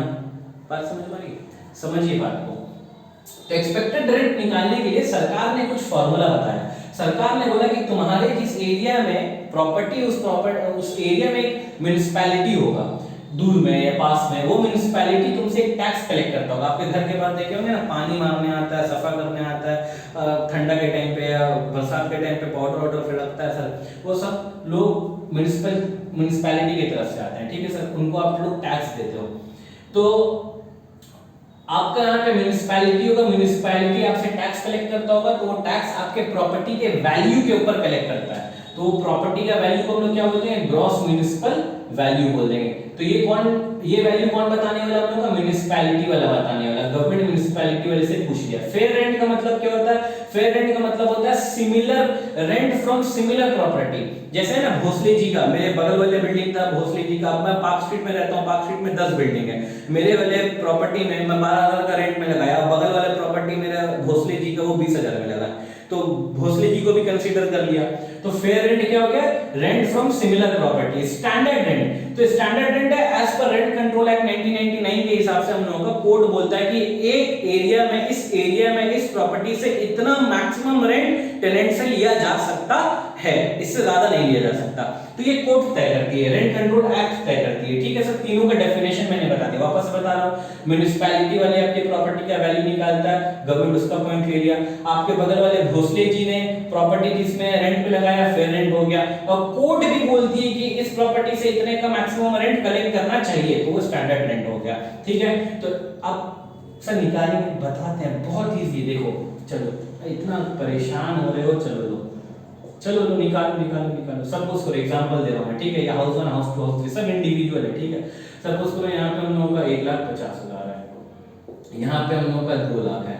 अभी क्वेश्चन में दे रहा हूँ आपको, जीवी निकालना है, ठीक है। ऐसे क्वेश्चन में भी दिया हो रहेगा, यहाँ पे 2,50,000 है, ठीक है, और यहाँ पे एक्चुअल रेंट सिर्फ 3 लाख रुपए है। अभी देखो आप, ठीक है, सेकंड वाला, तब तक इसको देखो, सॉल्व करो, हम बताते हैं दूसरा। ये 1,60,000 है, ये 1,60,000 है, ठीक है। यहाँ कुछ नहीं है, यहाँ पे हम लोग का 2 लाख रुपीस है, यहाँ पे 5 लाख रुपया है, ठीक है। यहाँ पे 5,20,000 रुपया है, ठीक है। और यहाँ पे हम लोग का 4,90,000 रुपया है, ठीक है। और यहाँ पे मान लो हम लोग का 3,70,000 रुपया है, ठीक है। चलो सब में हमको जीएवी निकाल के बताओ, यहाँ पे क्या हो रहा है? इन दोनों में क्या लेना है? इन दोनों में क्या लेना है? हायर लेना है। हायर कौन सा होगा? अलग से लिखना नहीं है, सोचना है, सोचिए, हो जाएगा। 1,50,000 और 2 लाख में हायर कौन? ये हो जाएगा। इस अब ये 2 लाख हो गया हम लोग का, इस हायर को किसके साथ कंपेयर करेंगे? स्टैंडर्ड के साथ। उसको क्या लेना है? लोअर लेना है। तो इन दोनों में लोअर कौन हो जाएगा? 2 लाख रुपए हो जाएगा, तो आंसर क्या बन जाएगा हम लोगों का? 2 लाख हो जाएगा एक्सपेक्टेड रेट। वो लोअर क्या हो जाएगा? आंसर हो जाएगा हम लोग का, ठीक। उसी तरह अब इन दोनों में 2 लाख और 3 लाख में हायर कौन है? हायर लेना है। अब यहाँ पे क्या लेना सर? यहाँ पे हायर लेना है, क्योंकि इसी से तो जीएवी निकलेगा, है ना।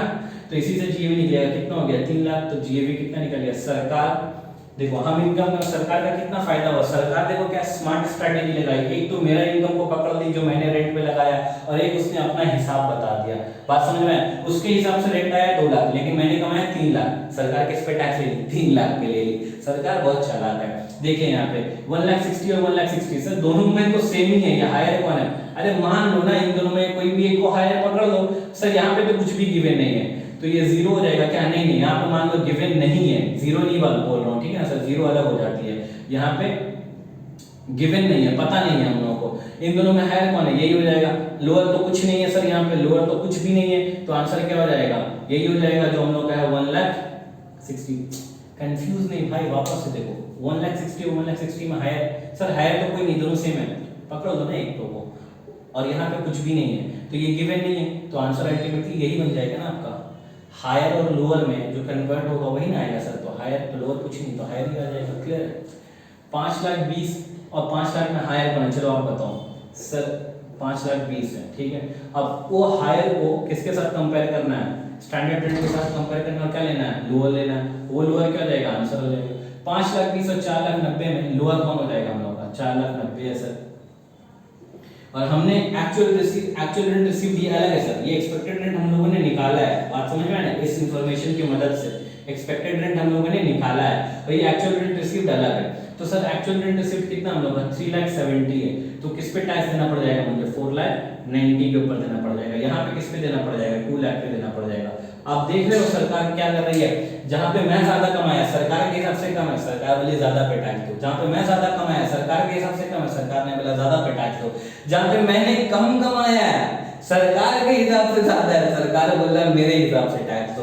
तो मैं कमाया कितना? 3,70,000, मुझे टैक्स कितने पे देना? 4,90,000 पे। इसी को तो बोलते हैं अज्यूम्ड अमाउंट है, तो इसी को बोलते हैं notional rent, NOTIONAL, notional rent. तो GAV क्या हो गया? एक तरीके का नोशनल रेंट हो गया।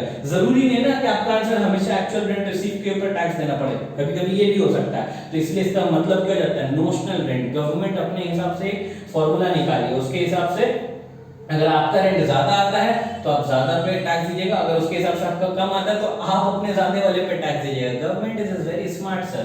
अब ये तो हो गया gross annual value. Gross annual value में सर कॉन्सेप्ट है, ठीक है ना सर, कॉन्सेप्ट है, ठीक है। ये यहाँ पे कुछ भी मैंने नहीं डाला था, समझाने के लिए था। अब चलो मैं आपको केस चलो एक ऐसे बता देता हूँ। मान लो यहाँ पे मैं आप लोगों को सवाल पूछना चाहिए था कि सर यहाँ पे आप एक्चुअल रेंट रिसीव्ड वर्ड बोल रहे हो। एक्चुअल रेंट रिसीव्ड का मतलब क्या होता है? एक्चुअल रेंट रिसीव्ड का मतलब होता है एनुअल रेंट माइनस एंड, अच्छा यहाँ दिखता नहीं होगा, यहाँ पे शायद लाइट होगा, तो यहाँ पे देखिए एनुअल रेंट, ठीक है ना, annual rent minus unrealised rent, minus unrealised rent. Unrealised का मतलब क्या होता है सर? अनरियलाइज्ड रेंट का मतलब क्या होता है? जो रेंट नहीं मिला होता है ना, कभी कभी टेनेंट लेके भाग गया पैसा, टेनेंट लेकर के भाग गया पैसा। मैं गवर्नमेंट के पास बोला मैंने 12 महीने का प्रॉपर्टी को रेंट पे लगाया था, 2 महीने का रेंट लेके भाग गया वो पागल। गवर्नमेंट बोला that is not my concern. आप सोच रही है तो गलत हो रहा है। किसके साथ गलत हो रहा है? लैंडलॉर्ड के साथ। लेकिन हो सकता है लैंडलॉर्ड चोर भी तो होगा ना सर, सोच के देखो, हो सकता है ना। लैंडलॉर्ड अपना इनकम कम दिखाने के लिए गवर्नमेंट को जाके बोला कि मेरा घर 2 महीने के लिए बंद था, वेकेंट था, या वो बोल देगा कि मेरे को वो रेंट लेकर के भाग गया। हो सकता है, हो सकता है, हो सकता है। तो इसीलिए annual rent minus unrealised rent. Clear? Sir government तो बहुत ज़्यादा गलत कर रही है। गवर्नमेंट अच्छा है, गवर्नमेंट बहुत अच्छा कर रही है। मैं बताता हूँ कैसे। ये अनरियलाइज्ड रेंट है ना, बाद में अगर कभी मान लो लैंडलॉर्ड को बाद में कभी गवर्नमेंट बाद में उस टेनेंट से रेंट मिल भी जाता है। क्या मिल जाता है? रेंट मिल जाता है, रिकवरी कर लेता है, वो रिकवरी कर लेता है, उसके ऊपर केस कर देता है। गवर्नमेंट बोलता है केस करो, जाओ लड़ो, केस लड़ता है, पैसा लेता है, पैसा ले 2 महीने का रेंट ले लिया, गवर्नमेंट मिलता है गवर्नमेंट बोलता है अनरियलाइज्ड रेंट तुमको रिकवर हो गया ना, टेनेंट बोलता है हाँ सर रिकवर हो गया, इनकम है ना तुम्हारे लिए, हाँ सर इनकम है मेरे लिए, टैक्स बुला करके। अनरियलाइज्ड रेंट के ऊपर भी क्या लेता है वो? टैक्स ले लेता है। बात समझ में आई? इनकम मान करके, ठीक है। तो यहाँ पे तो फिर टेनेंट बोलता है सर अनरियलाइज्ड रेंट, गवर्नमेंट को बोलता है सर अनरियलाइज्ड रेंट कमाने के लिए जो रेंट मैंने रिकवर किया है, ये जो रेंट रिकवर किया है, ये मैं अभी यहाँ पे नहीं हूँ, ठीक है ना, आगे की बात बता दे रहा हूँ थोड़ा। रिकवर किया है, रिकवर करने में मैंने केस किया था सर, वकील को रखा था सर, उसके ऊपर मैं ये चार्जेस लगवाया सर, मैं 10 बार दौड़ा सर आगे पीछे वकील के, ये सब में खर्चा लगा। गवर्नमेंट बोले रे झूठा, काहे तुम इतना झूठ बोलता रहे, बगल में तो तुम्हारा कोर्ट है, तुम्हारे भैया तो ये लॉयर है, एक चिट्ठी लिख दिया होगा, हो गया होगा केस। बोला सर आप मैं अगर मेरा भैया लॉयर है, अगर किसी का भैया लॉयर नहीं हो, किसी के बगल में अगर कोर्ट नहीं हो, तो बोला अच्छा ठीक है रे बताते हैं, वो जो आदमी को रिकवरी होगा, जो लैंडलॉर्ड को अनरियलाइज रेंट रिकवर होगा, सरकार बोलती उस पर स्ट्रेट अवे 30% माइनस कर दीजिए, 70% पे टैक्स लग जाएगा। क्लियर है ना? तो टैक्स तो लगेगा सर, अगर रिकवरी होता है तो कितने पे लगेगा? 70% पे। क्लियर है? ये सम्स में आता है सर, और इस बार के लिए इंपॉर्टेंट है ये सम्स। ठीक है, बताता हूं मैं आपको। चलिए नेक्स्ट बताता है।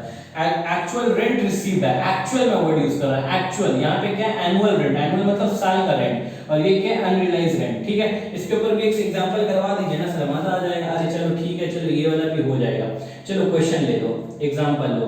मान लो मेरा ये हाउस प्रॉपर्टी है, ठीक है, यहाँ पे जीएमवी हम लोगों का मान लो 1,50,000 का, और 1,50,000 फेयर रेंट है सर हम लोगों का, मान लो फेयर रेंट हम लोगों का मान लो 2 लाख रुपीस का। क्लियर है? 2 लाख रुपीस का। और यहाँ पे स्टैंडर्ड रेंट है मान लो हम लोग को 1,80,000 का। क्लियर है? अब यहाँ से आपको क्या निकल जाएगा? एक्सपेक्टेड रेंट निकल जाएगा। एक्चुअल रेंट में सवाल है, सरकार ने बोला कि चलो ऐसा करते हैं कि ये एनुअल रेंट है, और एनुअल रेंट जो है तुम्हारा मान लो 1,44,000 है। कितना? 1,44,000। और अनरियलाइज रेंट जो है तुम्हारा मान लो 20,000 रुपए है। यहाँ पे मैं एक महीना भी कर सकता था। क्या कितना कर सकता था? 1 मंथ कर सकता था। अगर मैं यहाँ पे 1 मंथ कर देता तो 1,44,000, इसका तो रेंट का अमाउंट नहीं पता चला मेरे को, तो क्या करना पड़ता? 1,44,000 डिवाइडेड बाय 12 करते, क्योंकि ये साल का है, ये एनुअल है ना। आंसर लिख लेते, चलिए बताते हैं आपको। तो यहाँ पे हाउस 1 आप निकालेंगे, ठीक है। जीएमवी है आपके पास, फेयर रेंट है आपके पास, स्टैंडर्ड रेंट है। आपको निकालना है क्या है? आपको निकालना है जीएवी है। जीएवी का मतलब क्या होता है? हायर। हायर किसका? Higher of expected rent. और किसका? Actual rent received. ठीक है ना? तो एक्सपेक्टेड रेंट कैसे निकलता है? एक्सपेक्टेड रेंट निकलता है ग्रॉस म्युनिसिपल वैल्यू और फेयर रेंट में जो भी हायर होगा वो, और स्टैंडर्ड रेंट के साथ कंपेयर करेंगे, उसमें से जो भी लोअर होगा वो क्या आ जाएगा? आपका एक्सपेक्टेड रेंट आ जाएगा। अब एक्चुअल रेंट रिसीव्ड यहाँ पे रहता है, एक्चुअल रेंट रिसीव्ड की बात कर रहा हूँ, रिसीव्ड की बात कर रहा हूँ। ठीक है ना सर? तो ये कैसे निकलेगा? एनुअल रेंट जो भी आपका था उसमें से वो रेंट जो लेकर के भाग गया उसी को ना बोलेंगे अनरियलाइज रेंट। तो यहाँ पे 1,44,000 माइनस कर देंगे, कितना से? 1,44,000 माइनस कर देंगे किससे? 20 से कर देंगे। ऐसे आप लोग कंफ्यूज हो जाएंगे, डर जाइएगा, ये क्या लिख दिया सर ने? 1,44,000 माइनस 20,000। यहाँ पे अगर 1 मंथ लिख देता, यहाँ पे 2 मंथ लिख देता, तो 1,44,000 डिवाइड बाय 12 करता तो 1 महीने का सैलरी 12,000 आ जाता, 1 महीने का रेंट 12,000 आ जाता। मल्टीप्लाई बाय 1 करता तो 12,000 आ जाता। ये 2 दिया रहता तो मल्टीप्लाई बाय 2 करता तो 24,000 आ जाता। 1,44,000 माइनस 12,000 या 24,000 कर देता। लेकिन यहाँ पे डायरेक्ट अमाउंट दे दिया तो डायरेक्ट अमाउंट ले लेंगे। होता होगा ना कभी 1 महीने का रेंट और आधा महीने का रेंट लेके भाग गया, होता है। आप लोग भी तो बचपन में किसी शॉप से, ग्रोसरी स्टोर से सामान खरीद करके भाग जाते थे। तो यहाँ पे 1,50,000 है हम लोगों का, और यहाँ पे 2 लाख है हम लोगों का। क्लियर है? तो सर अरे यार आप लोगों को समझ में नहीं आएगा, आप लोग ना जरा सा भी दिमाग नहीं लगाना चाहते हो आप लोग। ध्यान दीजिए यहाँ पे, इन दोनों में क्या लेना है? हायर लेना है। 1,50,000 2 लाख लिखना नहीं है, हायर लेना है, समझना है, सोचना है। 2 लाख रुपए हायर हो गया। अब उस हायर को किसके साथ कंपेयर करना है? स्टैंडर्ड रेंट के साथ कंपेयर करना है। उसको क्या ले लेना है? लोअर। वो लोअर क्या हम लोग एक्सपेक्टेड रेंट बन जाएगा। 2 लाख और 1,80,000 में लोअर कौन सा है? 1,80,000 है ना यार, 1,80,000, 1,80,000 लोअर आ गया। तो ये क्या हो गया? एक्सपेक्टेड रेंट निकल गया हम लोगों का गवर्नमेंट के हिसाब से। और एक्चुअल रेंट रिसीव कितना है? 1,44,000 में से 20 माइनस कर लोगे तो कितना हो जाएगा? 1,24,000 हो जाएगा। और अमाउंट कितना आ जाएगा? 1 लाख। इन दोनों में फिर, अब इन दोनों में क्या लेना हमको? एक्चुअल रेंट रिसीव्ड और इसमें क्या लेना? हायर लेना है। तो इन दोनों में हायर कौन सा हो जाएगा? 1,80,000 हो जाएगा। तो गवर्नमेंट किसके ऊपर टैक्स लेने वाली? 1,80,000। माइनस नहीं करना, सोचना है, ठीक है ना? इन दोनों में हायर लेना है, सोच के ये 2 लाख हायर है। उस 2 लाख को स्टैंडर्ड रेंट के साथ कंपेयर करना है। जो लोअर होगा वो क्या हो जाएगा? Expected rent. आंसर हो जाएगा। अब एक्सपेक्टेड रेंट और एक्चुअल रेंट रिसीव में दोनों में क्या लेना है? हायर लेना है। 1,80,000। याद रखना सरकार ज्यादा पैसा मांगती है, सरकार ज्यादा टैक्स काटती है, इसीलिए दोनों में क्या होगा? हायर। दोनों में क्या होगा? हमेशा हायर। यहाँ पे हायर और लोअर लेना, यहाँ पे दोनों में से क्या होगा? हायर। दोनों में से क्या होगा? हायर। क्यों हो रहा हायर? क्योंकि गवर्नमेंट को ज्यादा पे टैक्स चाहिए। बात समझ में आ रही? आपने ज्यादा कमाया, आप टैक्स दीजिए, आपने कम कमाया फिर भी आप ज्यादा पे टैक्स दीजिए, इसलिए हायर है। ठीक है, क्लियर हो गया ये कॉन्सेप्ट? यहाँ पे अनरियलाइज्ड रेंट को भी मैं कवर कर दिया। अब जो इंपॉर्टेंट है सर, ग्रॉस एनुअल वैल्यू निकालना है मुझे, लेकिन वहां पे केस है सर, ये केस है, ठीक है ना? मैं ये मिटाना चाहता हूँ। अब मैं पूरा ग्रॉस एनुअल वैल्यू खत्म ऐसा कर दूंगा सर कि आपको कोई भी सवाल में ग्रॉस एनुअल वैल्यू से रिलेटेड सवाल का तो कुछ पूछिए मत, प्रॉब्लम ही नहीं होगा। तो यहाँ पे ग्रॉस एनुअल वैल्यू क्या लगता है, हायर ऑफ एक्चुअल रेंट और एनुअल रेंट रिसीव्ड लिखा ना सर। लेकिन एक केस है सर जहां पे ऐसा नहीं करते, वो केस क्या है, वो केस हम लोग का वैकेंसी, वो केस क्या है सर हम लोग का वैकेंसी। जब भी वैकेंसी वर्ड आपको दिख गया ना सर, जब भी क्या दिख गया, वैकेंसी वर्ड दिख गया, जब भी आपको क्या दिख गया, वैकेंसी वर्ड दिख गया ना सर, तो आपको कुछ नहीं करना, आपको कुछ नहीं करना, आपको इतना मेहनत ही नहीं करना सर। समझ रहे बात की नहीं? वैकेंसी रेट पे आपको ध्यान देना है। वैकेंसी रेट जहां पे भी वर्ड दे देगा, वैकेंसी वर्ड जहां पे भी दे देगा आपको, वहां पे आपको ध्यान देना है। क्लियर है? वहां पे आपको क्या करना है, ध्यान देना है। ग्रॉस एनुअल वैल्यू वैकेंसी में जब भी दे देगा तो ध्यान देना है। क्या ध्यान देना है सर, वहां पे जो ग्रॉस एनुअल वैल्यू निकलेगा ना सर, ऐसे निकलेगा। देखिए दो केस होता है, जब भी वैकेंसी आएगा कितना केस हो जाएगा, दो केस होगा। ध्यान से समझिए, एक्सपेक्टेड रेंट वो लेस देन हो या इक्वल टू हो, किसके मुकाबले, एक्चुअल रेंट रिसीव्ड के मुकाबले, plus vacancy rent plus vacancy rent, दोनों को जोड़ देना है सर, दोनों को। तो ये ज्यादा अमाउंट आ जाएगा, एक्सपेक्टेड रेंट कम हो जाएगा, तो कम वाला अमाउंट यहाँ पे बैठाएंगे एक्सपेक्टेड रेंट का, और ज्यादा वाला यहाँ पे। एक्सपेक्टेड रेंट क्या होना चाहिए, कम होना चाहिए, लेस देन और इक्वल टू होगा। अगर कभी ऐसा केस हो गया लेस देन और इक्वल टू है एक्सपेक्टेड रेंट, किसके मुकाबले, एक्चुअल रेंट रिसीव्ड के मुकाबले। और एक्चुअल रेंट रिसीव्ड का मतलब पता है ना आपको, एक्चुअल रेंट, आप कंफ्यूज मत होना। अरे यार आप लोग जो है ना, एक्चुअल रेंट रिसीव्ड अभी तो बताए थे आपको यार, एक्चुअल रेंट रिसीव्ड का मतलब नहीं बताया आपको। एक्चुअल रेंट रिसीव्ड का मतलब होता है annual rent minus unrealised rent, है ना यार, यही तो होता है एक्चुअल रेंट रिसीव्ड। ठीक है, अब यहां देखिए एक्सपेक्टेड रेंट, क्लियर है, अगर ज्यादा होगा किसके मुकाबले, एक्चुअल रेंट रिसीव्ड के मुकाबले, plus vacancy rent. Vacancy rent sir, vacancy का मतलब क्या होता है, वैकेंसी का मतलब होता है खाली, वैकेंसी का मतलब होता है वेकेंट, वेकेंट मतलब खाली, खाली है सर, खाली, बड़ी है खाली। ठीक है सर, खाली है ये, मतलब हो तो सकता है ना सर, ये जेन्युइन केस है कि मेरा घर जो है कभी कभी कोई टेनेंट जो छोड़ के चला गया, या मेरा घर भाड़े में लगने में टाइम लग गया, हो सकता है सर, तो उतने दिन के लिए मेरा जगह क्या था, खाली था। ठीक है, तो उस केस में जीएवी कैसे कैलकुलेट करते हैं, तो सर ये कंडीशन देखना पड़ेगा आपको, ये दो चीजें। ऐसा कोई, सच बात बता रहा हूँ, ऐसा कोई टीचर नहीं बताता, कोई टीचर नहीं बताएगा आपको, बहुत कंफ्यूजन होगा। ये सिंपल ट्रिक है, अगर एक्सपेक्टेड रेंट लेस देन या इक्वल टू है किसके मुकाबले, actual rent received plus vacancy rent के मुकाबले, actual rent received plus vacancy rent के मुकाबले, तो यहाँ पर हम लोग का, सर आपने तो बताया नहीं जीएवी किसको देंगे, तो जीएवी हम लोग का ये हो जाएगा, तो जीएवी हम लोग का कौन सा हो जाएगा, एक्चुअल रेंट रिसीव्ड हो जाएगा। ठीक है, लेकिन अगर एक्सपेक्टेड रेंट हम लोग का ज्यादा है एक्चुअल रेंट रिसीव्ड से, एक्सपेक्टेड रेंट ज्यादा है actual rent received plus vacancy rent से, तो उस केस में जीएवी कौन सा हो जाएगा, ये जीएवी हो जाएगा। क्लियर है? एक बार मैं चेक कर लेता हूँ कि मेरा वीडियो बन रहा है नहीं, क्योंकि बार बार प्रॉब्लम कर रहा था। हाँ बन रहा है शायद, अच्छा लग रहा है मुझे। तो यहाँ पे ये क्या हो जाएगा, expected rent less than actual rent received हम लोगों का जीएवी हो जाएगा, और यहाँ पे जीएवी कौन हो जाएगा, जीएवी एक्सपेक्टेड रेंट हो जाएगा। सर एक एग्जांपल करा दो ना, डाउट ही खत्म हो जाएगा। लो एक एग्जांपल कर लो, H1 ले लो, H2 ले लो और H3 ले लो। ठीक है, यहाँ पे GMV है, फिर रेंट है, स्टैंडर्ड रेंट है, इसके मदद से क्या निकल जाता है, एक्सपेक्टेड रेंट निकल जाता है। क्लियर है? अब यहाँ पे मान लो हम लोगों का एक क्वेश्चन दे दिया, अच्छा वो क्वेश्चन तो मैं लिख रहा था, अच्छा आंसर नहीं निकालना, अच्छा एग्जांपल है ना ये। चलो एनुअल रेंट है यहाँ पे, मान लो एनुअल रेंट मैं बता देता हूँ, और यहाँ पे वैकेंसी में बता देता हूँ। ठीक है, बहुत ही ईजी है सर। देखिए जीएमवी हम लोगों का कितना है, 1,50,000 एग्जांपल के तौर पे मान लो, ये कितना है 1,60,000 मान लो, ये कितना मान लो 1,40,000 मान लो। ठीक है, और यहाँ पे हम लोग का एक्चुअल रेंट रिसीव कितना मान लो 1,44,000 मान लो सर। क्लियर, 1,44,000 मान लो, और यहाँ पे वैकेंसी कितना हो जाएगा हम लोग का सर, यहाँ पे वैकेंसी मान लो 2 महीने का मान लो, क्या है सर 2 महीने का। क्लियर है, पहला बात। दूसरा यहाँ पे हम लोग का मान लो ये 3 लाख रुपए हम लोग का सर, ये कितना हम लोग का 3 लाख हो गया, यहाँ पे कितना 3,50,000 है सर हम लोग का, और ये कितना सर 3,80,000 हो गया, और ये कितना सर हम लोग का मान लो 1,20,000 हो गया। यहाँ पे वैकेंसी कितने का हो गया, 1 महीने का, अज्यूम कर रहे हैं। ठीक है सर, ये मेरा अजम्पशन है, हाइपोथेटिकल एग्जांपल है, समझ जाओगे, कोई दिक्कत नहीं होगा। क्लियर है? और सर हम लोगों का मान लो यहाँ पे, और यहाँ पे मान लो हम लोगों का ये 3 लाख है। ठीक है सर,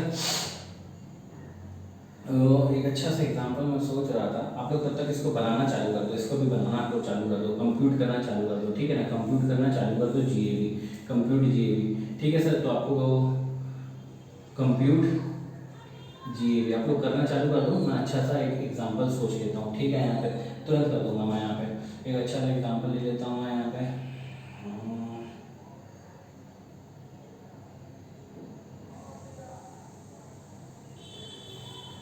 हाँ ये आ गया सर, ये 3,50,000 आ गया, ठीक है, 3,50,000, यहाँ पे 3 लाख आ गया सर, ठीक है। और यहाँ पे सर हम लोगों का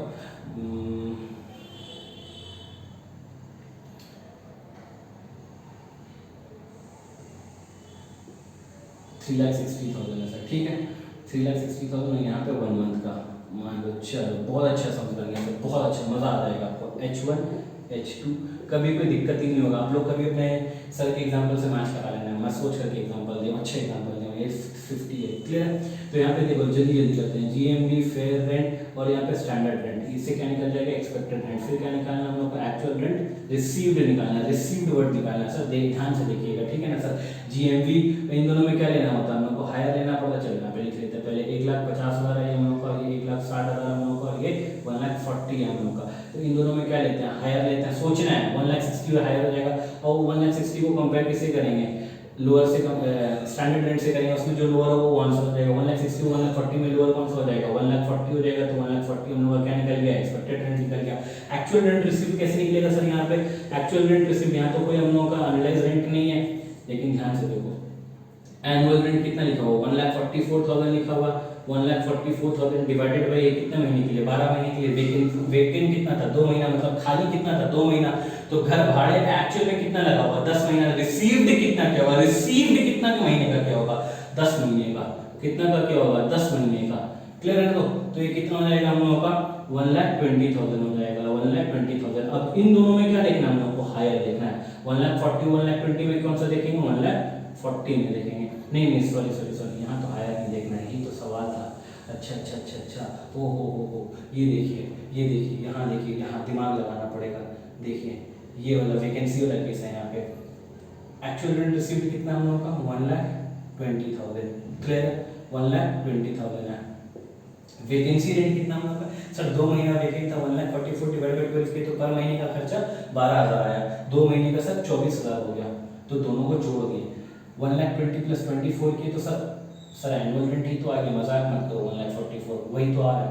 हाँ कभी कभी नहीं आएगा, जब अनरियलाइज रेंट आता है ना सर, तो कभी कभी सेम नहीं आता, वरना हमेशा एनुअल रेंट रहेगा, ठीक है, अगर अनरियलाइज रेंट नहीं रहता तो हमेशा एनुअल रेंट रहेगा। अब ध्यान दीजिए, एक्चुअल रेंट रिसीव्ड लिखा 1,20,000 हम लोगों ने, वेकेंट रेंट यहाँ पे लिखा 24, सर यहाँ नहीं लिखा, अरे यहाँ लिख रहे हैं, यहाँ नहीं लिखना है, 24,000 वेकेंट रेंट हो गया हम लोगों का, और यहाँ पे हम लोगों का कितना एक्सपेक्टेड रेंट कितना हम लोग का, 1,40,000 है। तो ये वाला केस हुआ ना, जहाँ पे एक्चुअल रेंट एक्सपेक्टेड रेंट क्या है, कम है, ये दोनों को जो देखो कितना हो जाएगा, 1,44,000 हो रहा है ये दोनों, actual rent receive plus vacancy rent कितना, 1,44,000 है, और ये 1,40,000, तो ये सही जगह मैंने बैठाया है, कम एक्सपेक्टेड रेंट है ना, कम है, तो इस केस में जब भी ऐसा केस होगा तो एक्चुअल रेंट रिसीव किसको लेना है, एक्चुअल रेंट रिसीव किसको लेना है, ग्रॉस एनुअल वैल्यू किसके लेना है, एक्चुअल रेंट रिसीव्ड को ले लेना है। आप लोग समझ गए, मुझे पता आप लोग समझ गए। यहाँ पे देखिए 3 लाख और 3,50,000 है, यहाँ पे कितना होगा, 3 लाख है, और यहाँ पे कितना 3,50,000 है, और यहाँ पे कितना 3,80,000 है हम लोग का, क्लियर है। तो अब इन दोनों में क्या देखना हम लोग को, हायर देखना है हम लोग को, 3 लाख और 3,50,000 में 3,50,000 हायर हो गया, अब उस हायर को कंपेयर करना हम लोग को 3,80,000 के साथ, और क्या लेना है, लोअर लेना, वो लोअर क्या बन जाएगा, एक्सपेक्टेड रेंट, तो लोअर कितना हो जाएगा हम लोग का 3,50,000, क्लियर है। अब यहाँ पे हम लोग का एक्चुअल रेंट, एनुअल रेंट कितना हम लोग का 1,20,000 है हम लोग का, तो वो 1,20,000 कितने महीने के लिए, 12 महीने के लिए, और वेकेंट कितना, 1 महीना, मतलब 1 महीना खाली था, तो रेंट कितने का रिसीव्ड किए होंगे, 11 महीने का रिसीव किए होंगे, तो 11 महीने का आंसर कितना हो जाएगा सर हम लोग का, 11 महीने का हो जाएगा 1,10,000 हो जाएगा सर, कितना हो जाएगा 1,10,000 हो जाएगा। अब वापस से यहाँ पे हायर नहीं लेना, वापस से यहाँ पे आते हैं, ठीक है ना, वापस से यहाँ पे आए, देखें वो अच्छा, यहाँ पे एक्सपेक्टेड रेंट दोनों में कौन है ज्यादा, एक्सपेक्टेड रेंट ये वाला केस में बैठने वाला है ना, तो यहाँ पे हम लोग एक्सपेक्टेड रेंट कितना आ रहा है, एक्सपेक्टेड रेंट हम लोग का 1,10,000, क्लियर है, sorry 3.5 lakh, sorry expected rent कितना हम लोग का 3.5 लाख, और एक्चुअल रेंट रिसीव्ड हम लोग का यहाँ पे कितना है 1,10,000, प्लस वैकेंसी रेंट हम लोग का कितने का है, 1 महीने का, तो 12 डिवाइड बाय 12 करेंगे तो 1 आ जाएगा, 1 into 1 करेंगे तो 10,000 आ जाएगा हम लोग का सर। तो यहाँ पे 10 दोनों मिलाकर के 1,20,000 हुआ, मतलब ये वाला ज्यादा है, इस वाले केस में फॉल कर रहा है, ये वाला कहां फॉल कर रहा है, इस वाले केस में, क्यों, क्योंकि एक्सपेक्टेड रेंट ज्यादा है, ये वाला कहां फॉल कर रहा था, इस वाले रेंट पे, क्यों सर, क्योंकि यहाँ पे एक्सपेक्टेड रेंट कम था। तो जब भी ऐसा केस में फॉल करेगा तो जीवी क्या होने वाला है, एक्सपेक्टेड रेंट होने वाला है। एक्सपेक्टेड रेंट कितना हम लोगों का, 3.5 लाख हम लोगों का।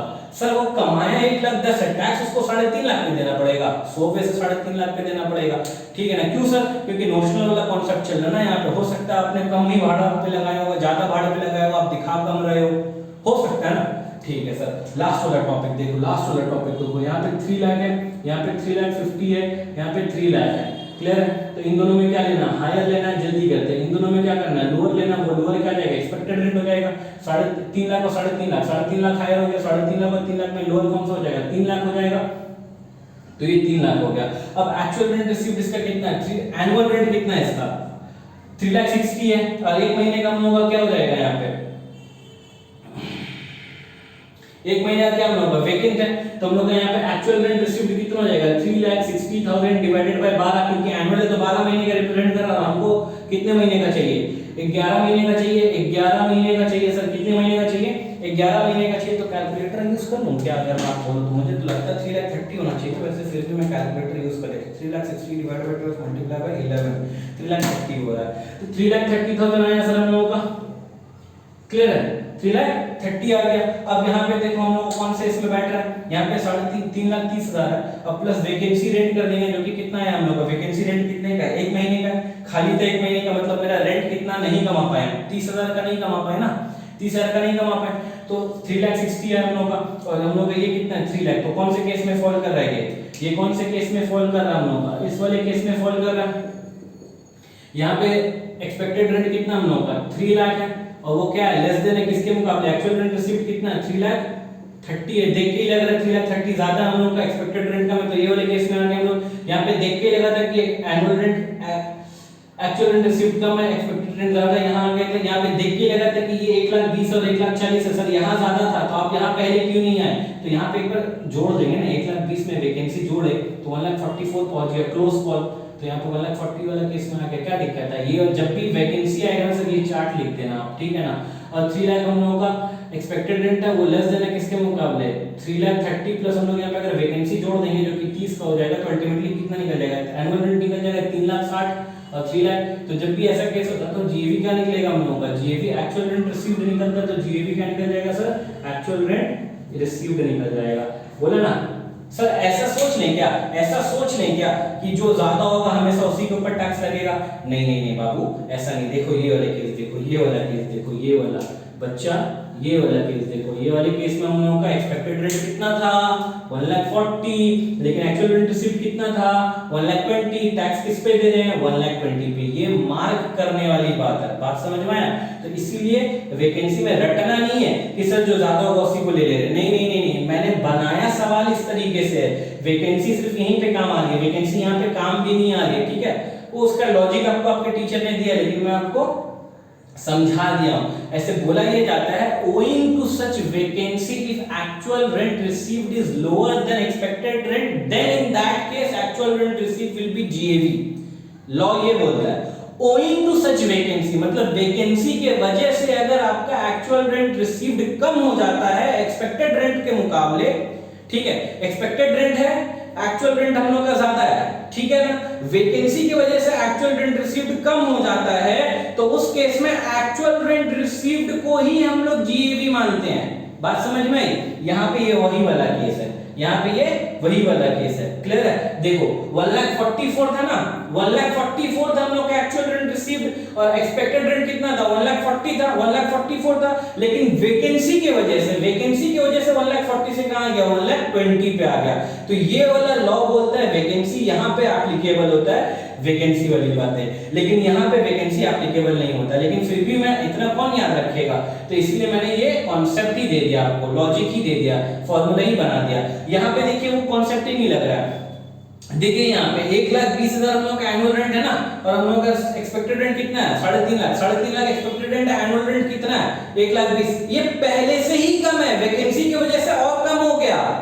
बात समझ में आ गई ना। वैकेंसी वाला कंडीशन कहां लगेगा, वहां जहां एक्चुअल रेंट ज्यादा हो, एक्सपेक्टेड रेंट कम हो, लेकिन वैकेंसी की वजह से एक्चुअल रेंट आपका कहां आ जा रहा है, कम आ जा रहा है, उस केस में आपका वैकेंसी वाला कंडीशन लगता है। लेकिन अगर हम लोग का एक्चुअल रेंट पहले से ही कम है, एनुअल रेंट पहले से ही कम, एक्सपेक्टेड रेंट ज्यादा है, तो उस केस में वैकेंसी की वजह से वो एनुअल रेंट और कम हो गया, नहीं लगेगा वैकेंसी वाला कंडीशन। दूसरा वाली बात, वहां पे लोअर नॉर्मल लग जाएगा, हायर वाला लगेगा। देखिए यहाँ पे हायर ले लिया मैंने, लेकिन इसी की मदद से लिया, लेकिन लॉजिकली हायर ले लिया, दोनों बता दे रहा हूं आपको। यहाँ पे क्या हो रहा है, एनुअल रेंट हम लोग का ज्यादा था, एक्सपेक्टेड रेंट का मैं थर्ड वाले केस में, एनुअल रेंट ज्यादा है, एक्सपेक्टेड रेंट का मैं वैकेंसी की वजह से कम हो गया, लेकिन ये अभी भी एक्सपेक्टेड रेंट से ज्यादा है, तो यहाँ पे भी वैकेंसी वाला कंडीशन नहीं लगेगा, यहाँ पे भी हायर ले लिया। देखो बात समझ में, तो सिर्फ वैकेंसी यहाँ पे लगेगा। वैसे वैकेंसी के लिए ये वाला टॉपिक क्लियर है एकदम, इसके बाद आपको कुछ भी दिक्कत नहीं होगा। अगर अनरिलाइज रेंट आता है वो भी यहाँ से माइनस करवा दो ना सर। अरे यार तुम लोग जो है ना बहुत परेशान करता है, बहुत परेशान करता है, सच बता रहे हैं। ठीक है लो कर लो मेरा भाई, अनरिलाइज रेंट वाला भी कर लो तुम, 2 सम्स करवा दो ना सर। वो जो आप बताया था और वो जो बताया था, इसके हिसाब से यहाँ पे जीएवी होता है, इसके हिसाब से यहाँ पे जीएवी होता है। ठीक है, एग्जाम्पल ले लो, एक हाउस 1 हो जाएगा, एक ये हाउस 2 हो जाएगा। ठीक है, एग्जांपल यहाँ पे जीएपी जल्दी जल्दी लेते हैं, फेयर रेंट हो जाएगा, यहाँ पे स्टैंडर्ड रेंट हो जाएगा, आप लोग तब तक निकालते रहो, क्लियर है। यहाँ पे ये हो जाएगा, ये मान लो 1,50,000 हम लोगों का, ये 1,60,000 हम लोगों का, ये हम लोगों का 1,80,000 हो गया, क्लियर है। एनुअल रेंट मान लो यहाँ पे हम लोगों का, एनुअल रेंट यहाँ पे मान लो हम लोगों का 15,000 के हिसाब से हम करते हैं, 15 into 12,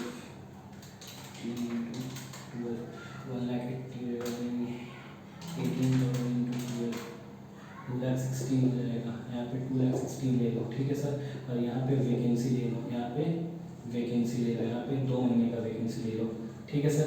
यहाँ पे 1,50,000 ले लो, यहाँ पे 1,60,000 ले लो, यहाँ पे 1,80,000 ले लो, यहाँ पे हम लोगों का 20,000 25,000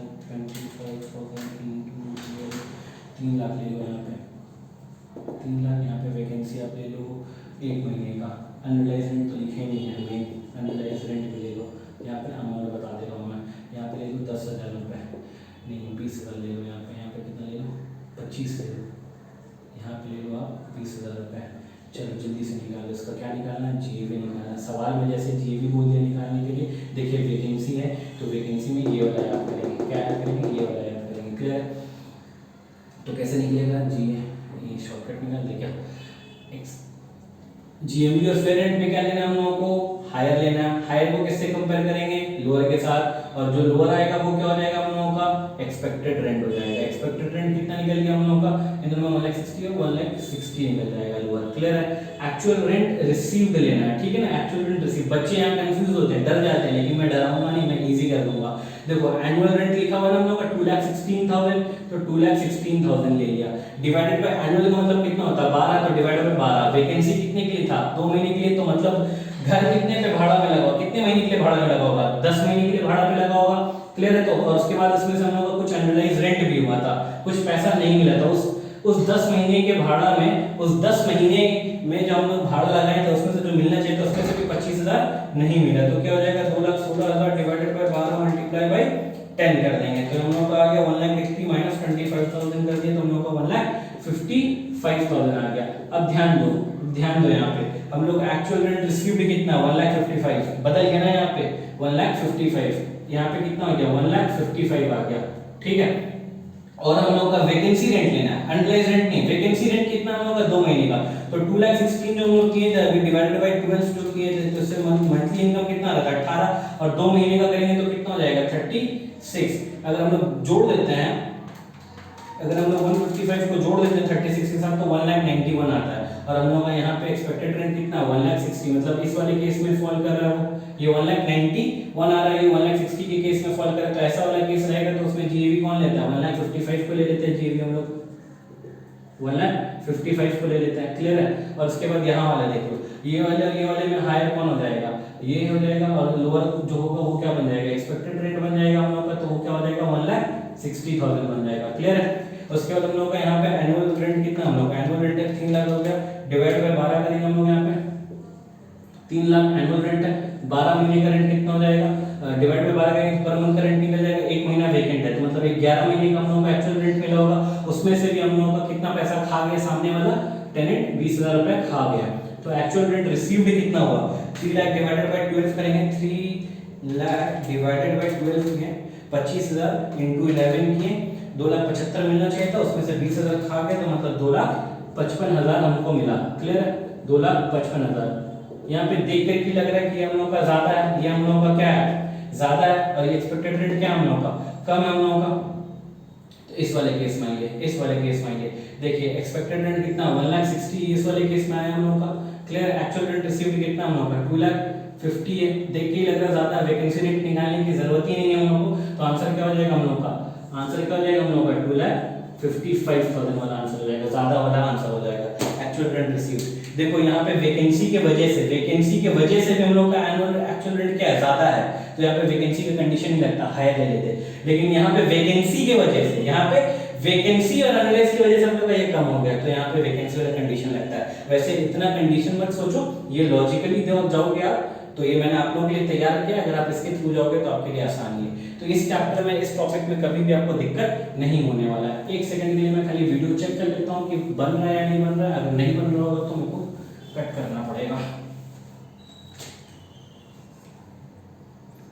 अल्हम्दुलिल्लाह बन रहा है। आइए यहाँ पे म्युनिसिपल टैक्स के बारे में पढ़ते हैं, म्युनिसिपल टैक्स के बारे में पढ़ते हैं कि म्युनिसिपल टैक्स होता क्या है। तो सबसे पहले मैं आपको बता दूं, म्युनिसिपल टैक्स का बहुत नाम है। म्युनिसिपल टैक्स का नाम होम टैक्स भी है, म्युनिसिपल टैक्स का नाम लोकल टैक्स भी है। क्लियर है सर, ये 2 नाम है म्युनिसिपल टैक्स का। क्लियर है। अब म्युनिसिपल टैक्स में हम लोगों का डिडक्शन कब मिलता है, डिडक्शन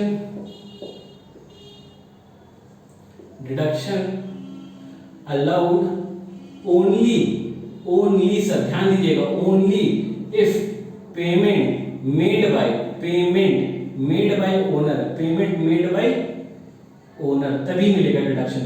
ध्यान दीजिएगा sir, deduction allowed only if payment made by owner अगर पेमेंट कर रहा है हम लोग किसको, लोकल अथॉरिटी को। किसको सर, म्युनिसिपल टैक्स किसको जाता है, लोकल अथॉरिटी। लोकल अथॉरिटी हम लोग पहली क्लास में पढ़े, पर्सन का मतलब म्युनिसिपैलिटी वाले लोग। लोकल अथॉरिटी को अगर ओनर पे कर रहा है सर, तो क्या हो जाएगा, अलाउ हो जाएगा। तो क्या हो जाएगा सर, अलाउ हो जाएगा, डिडक्शन वहां पे मिल जाएगा, हम लोग वहां पे माइनस कर सकते हैं। लेकिन अगर मान लीजिए पेड बाय टेनेंट हुआ, कौन पे कर रहा है, पेड बाय टेनेंट। अगर टेनेंट पे कर रहा है हमको, किसको पे कर रहा है सर, लोकल अथॉरिटी को।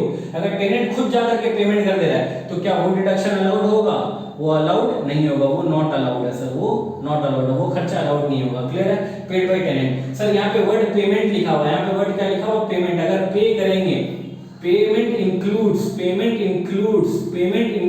Past year outstanding paid in current year. Sir अगर करंट ईयर में हम लोग मान लीजिए करंट ईयर 21-22 है, और इस साल में हम लोग का म्युनिसिपैलिटी का खर्चा 10,000 रुपए था, और पिछला साल 20-21 था, वहां पे भी खर्चा 20,000 था। लेकिन पिछले साल 20-21 में हम लोगों ने मान लीजिए पिछला करंट ईयर हम लोग का मान लीजिए अभी 21-22 है सर, ठीक है ना, और हम लोग का प्रीवियस ईयर ये 20-21 है, ठीक है। यहाँ पे मान लीजिए हम लोगों का म्युनिसिपल टैक्स 10,000 था, ड्यू हुआ था, लेकिन पे कितना किया हम लोगों ने, पे किया 8,000। तो इस वाले साल में हमको खर्चा कितना मिल गया होगा, 8,000 मिलेगा। जितना पेमेंट करेंगे उतना ही मिलेगा, सिंपल लॉजिक है, जितना पेमेंट करेंगे उतना ही मिलेगा। वो पेमेंट पुराना चाहे कितना ही क्यों ना हो, उतना ही मिलेगा। अब यहाँ पे भी हम लोग को मान लीजिए ड्यू था 10,000 रुपए, ठीक है सर, लेकिन जब हम यहाँ पे पेमेंट करने गए तो पेमेंट हम यहाँ पे किए 12,000 रुपया, करंट ईयर का भी पेमेंट किया और लास्ट ईयर का भी पेमेंट कर दिए। तो यहाँ पे क्या ये पूरा खर्चा मिल जाएगा, हाँ पूरा 12,000 रुपए खर्चा डिडक्शन हो जाएगा। पिछले बार हम लोग को 8 पे मिला था, इस बार उसका खर्चा पेमेंट किया तो इस बार मिल जाएगा। इसके ऊपर भी छोटा सा सवाल आता है, वो 10-15 नंबर के ऊपर पे, ठीक है। चलिए, पे includes past year outstanding paid in करेंगे। सर अगर मान लीजिए डिडक्शन, अगर मान लीजिए हम लोग का एडवांस में म्युनिसिपल टैक्स पे कर दिए, एडवांस म्युनिसिपल टैक्स पेड, तो क्या उसमें भी मिल जाएगा खर्चा, तो उसमें भी खर्चा नहीं मिलेगा। अरे आप तो भी बोले पेमेंट करेंगे तो मिल जाएगा, देखो एडवांस टैक्स के पीछे का लॉजिक ये है ना कि अभी तक का आपके ऊपर बर्डन दिया नहीं गया, तो जब आपके ऊपर बर्डन दिया नहीं गया तो कलेक्ट करने का भी राइट नहीं लेता गवर्नमेंट, ठीक है ना। आप दे दिए वो आपका खुशी है, हम आपको माइनस करने नहीं देंगे, लॉजिक ये है, बताया ना, हर लॉजिक बताऊंगा, ठीक है।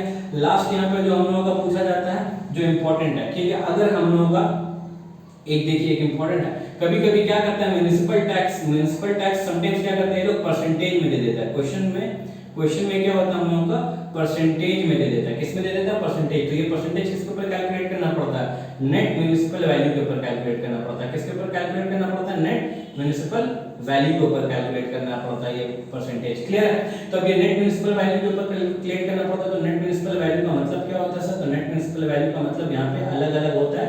अगर आप केएमडीसी में जाइएगा, कहाँ जाइएगा, केएमडीसी में रहते हैं, अगर आपका स्टेट सिटी आपका केएमडीसी में है, ठीक है, सिटी आपका केएमडीसी है, केएमडीसी बोले तो सर कोलकाता, मुंबई, दिल्ली, चेन्नई और भी आ जाता है, ये सबको हम बोलते हैं मेट्रो सिटी, और भी लोग आ गया मेट्रो सिटी में भी, दिल्ली का कुछ पार्ट मेट्रो सिटी में आ गया है, लेकिन फिर भी आपके बुक में अपडेटेड नहीं है, अभी को मैं पूछता नहीं, कोलकाता, मुंबई, दिल्ली और चेन्नई, ये मेट्रो सिटी है सर। तो यहाँ पे एनएमवी कैसे निकलता है, यहाँ पे निकलता है gross municipal value minus 10% of gross municipal value minus water tax and sewerage tax and drainage tax, ठीक है। तो ये कैसे निकलता है, ये निकलता है percentage on net municipal value, percentage on net municipal value के ऊपर निकलता है, ठीक है ना सर। ये किसके ऊपर निकलता है, percentage of net municipal value के ऊपर निकलता है। और यहाँ पे जो अदर सिटीज हो जाता है, जो कि अदर सिटीज होता है, उसमें हम लोगों का नेट म्युनिसिपल वैल्यू क्या निकलता है, अदर सिटीज में निकलता है हम लोगों का एनएमवी ही हम लोग का जीएमवी बन जाता है, क्लियर है सर। बहुत ही इजी कॉन्सेप्ट था ये हम लोगों का क्वेश्चन, यहाँ पे बच्चे कंफ्यूज होते हैं, इसके ऊपर मैं आप लोगों को सम्स भी कर पाऊंगा, टेंशन नहीं लीजिए, लॉन्ग क्वेश्चन में ये आएगा, डील कर दूंगा हम लोग, ठीक है। आगे बढ़िए, चलिए आगे म्युनिसिपल टैक्स हो गया हम लोगों का। म्युनिसिपल टैक्स के बाद हम लोग करते हैं इंटरेस्ट ऑन लोन के बारे में, जो मैंने आपको बताया था उसके बारे में भी थोड़ा सा बता देता हूँ। इंटरेस्ट ऑन लोन की बातें क्या की गई है यहाँ पे sir, interest on loan sums करवाएंगे सर, टेंशन मत लीजिए, सम्स यहीं से स्टार्ट होगा। अब इंटरेस्ट ऑन लोन से ही सम्स रहेगा सर, 5 सम्स करेंगे खत्म हो जाएगा। इंटरेस्ट ऑन लोन हम लोग का क्या मिलता है, हम लोग का इंटरेस्ट ऑन लोन, सबसे पहले लोन लेते हैं किससे, loan can be taken from anyone, किसी से भी सर, अपने पापा से, अपने दोस्त से, अपने भाई से, बैंक से, ठीक है ना सर, इसमें सब आ जाता है, बैंक आ जाता है, फ्रेंड आ जाता है, कोई भी सब आ जाता है, ठीक है सर। लोन किसी से भी ले सकते हैं। इंटरेस्ट ऑन लोन अलाउड कैसे होगा हमको, इंटरेस्ट ऑन लोन अलाउड हम लोगों का अलाउड हो जाएगा सर, वेदर पेड और not, interest on loan is allowed, whether paid और नॉट, ठीक है सर। IOL हम लोगों का अलाउड हो जाएगा, पेड और नॉट, ठीक है सर। ये किसका बात करें, ये सिर्फ करेंट ईयर की बात करें। करेंट ईयर में भले ही आप देखिए, आपने जिससे लोन लिया है आप उसको ब्याज पे कर रहे हैं या नहीं पे कर रहे हैं, ये गवर्नमेंट का लुकआउट नहीं है सर, ठीक है ना। तो गवर्नमेंट क्या बोलती है, वो मेरा लुकआउट नहीं है, तुम उसको पे कर रहे हो या नहीं कर रहे हो, हमको मतलब नहीं, हम तुमको जितना बनता है तुम्हारा 1 साल का ब्याज का खर्चा उतना तुमको दे देंगे माइनस करने, तो आप माइनस कर सकते हैं, आप भले पे किए या नहीं किए, आपका पर्सनल मैटर है, ठीक है सर। 2 मिनट रुक जाइए, वीडियो पॉज करना पड़ेगा क्योंकि अजान हो गया है, ठीक है।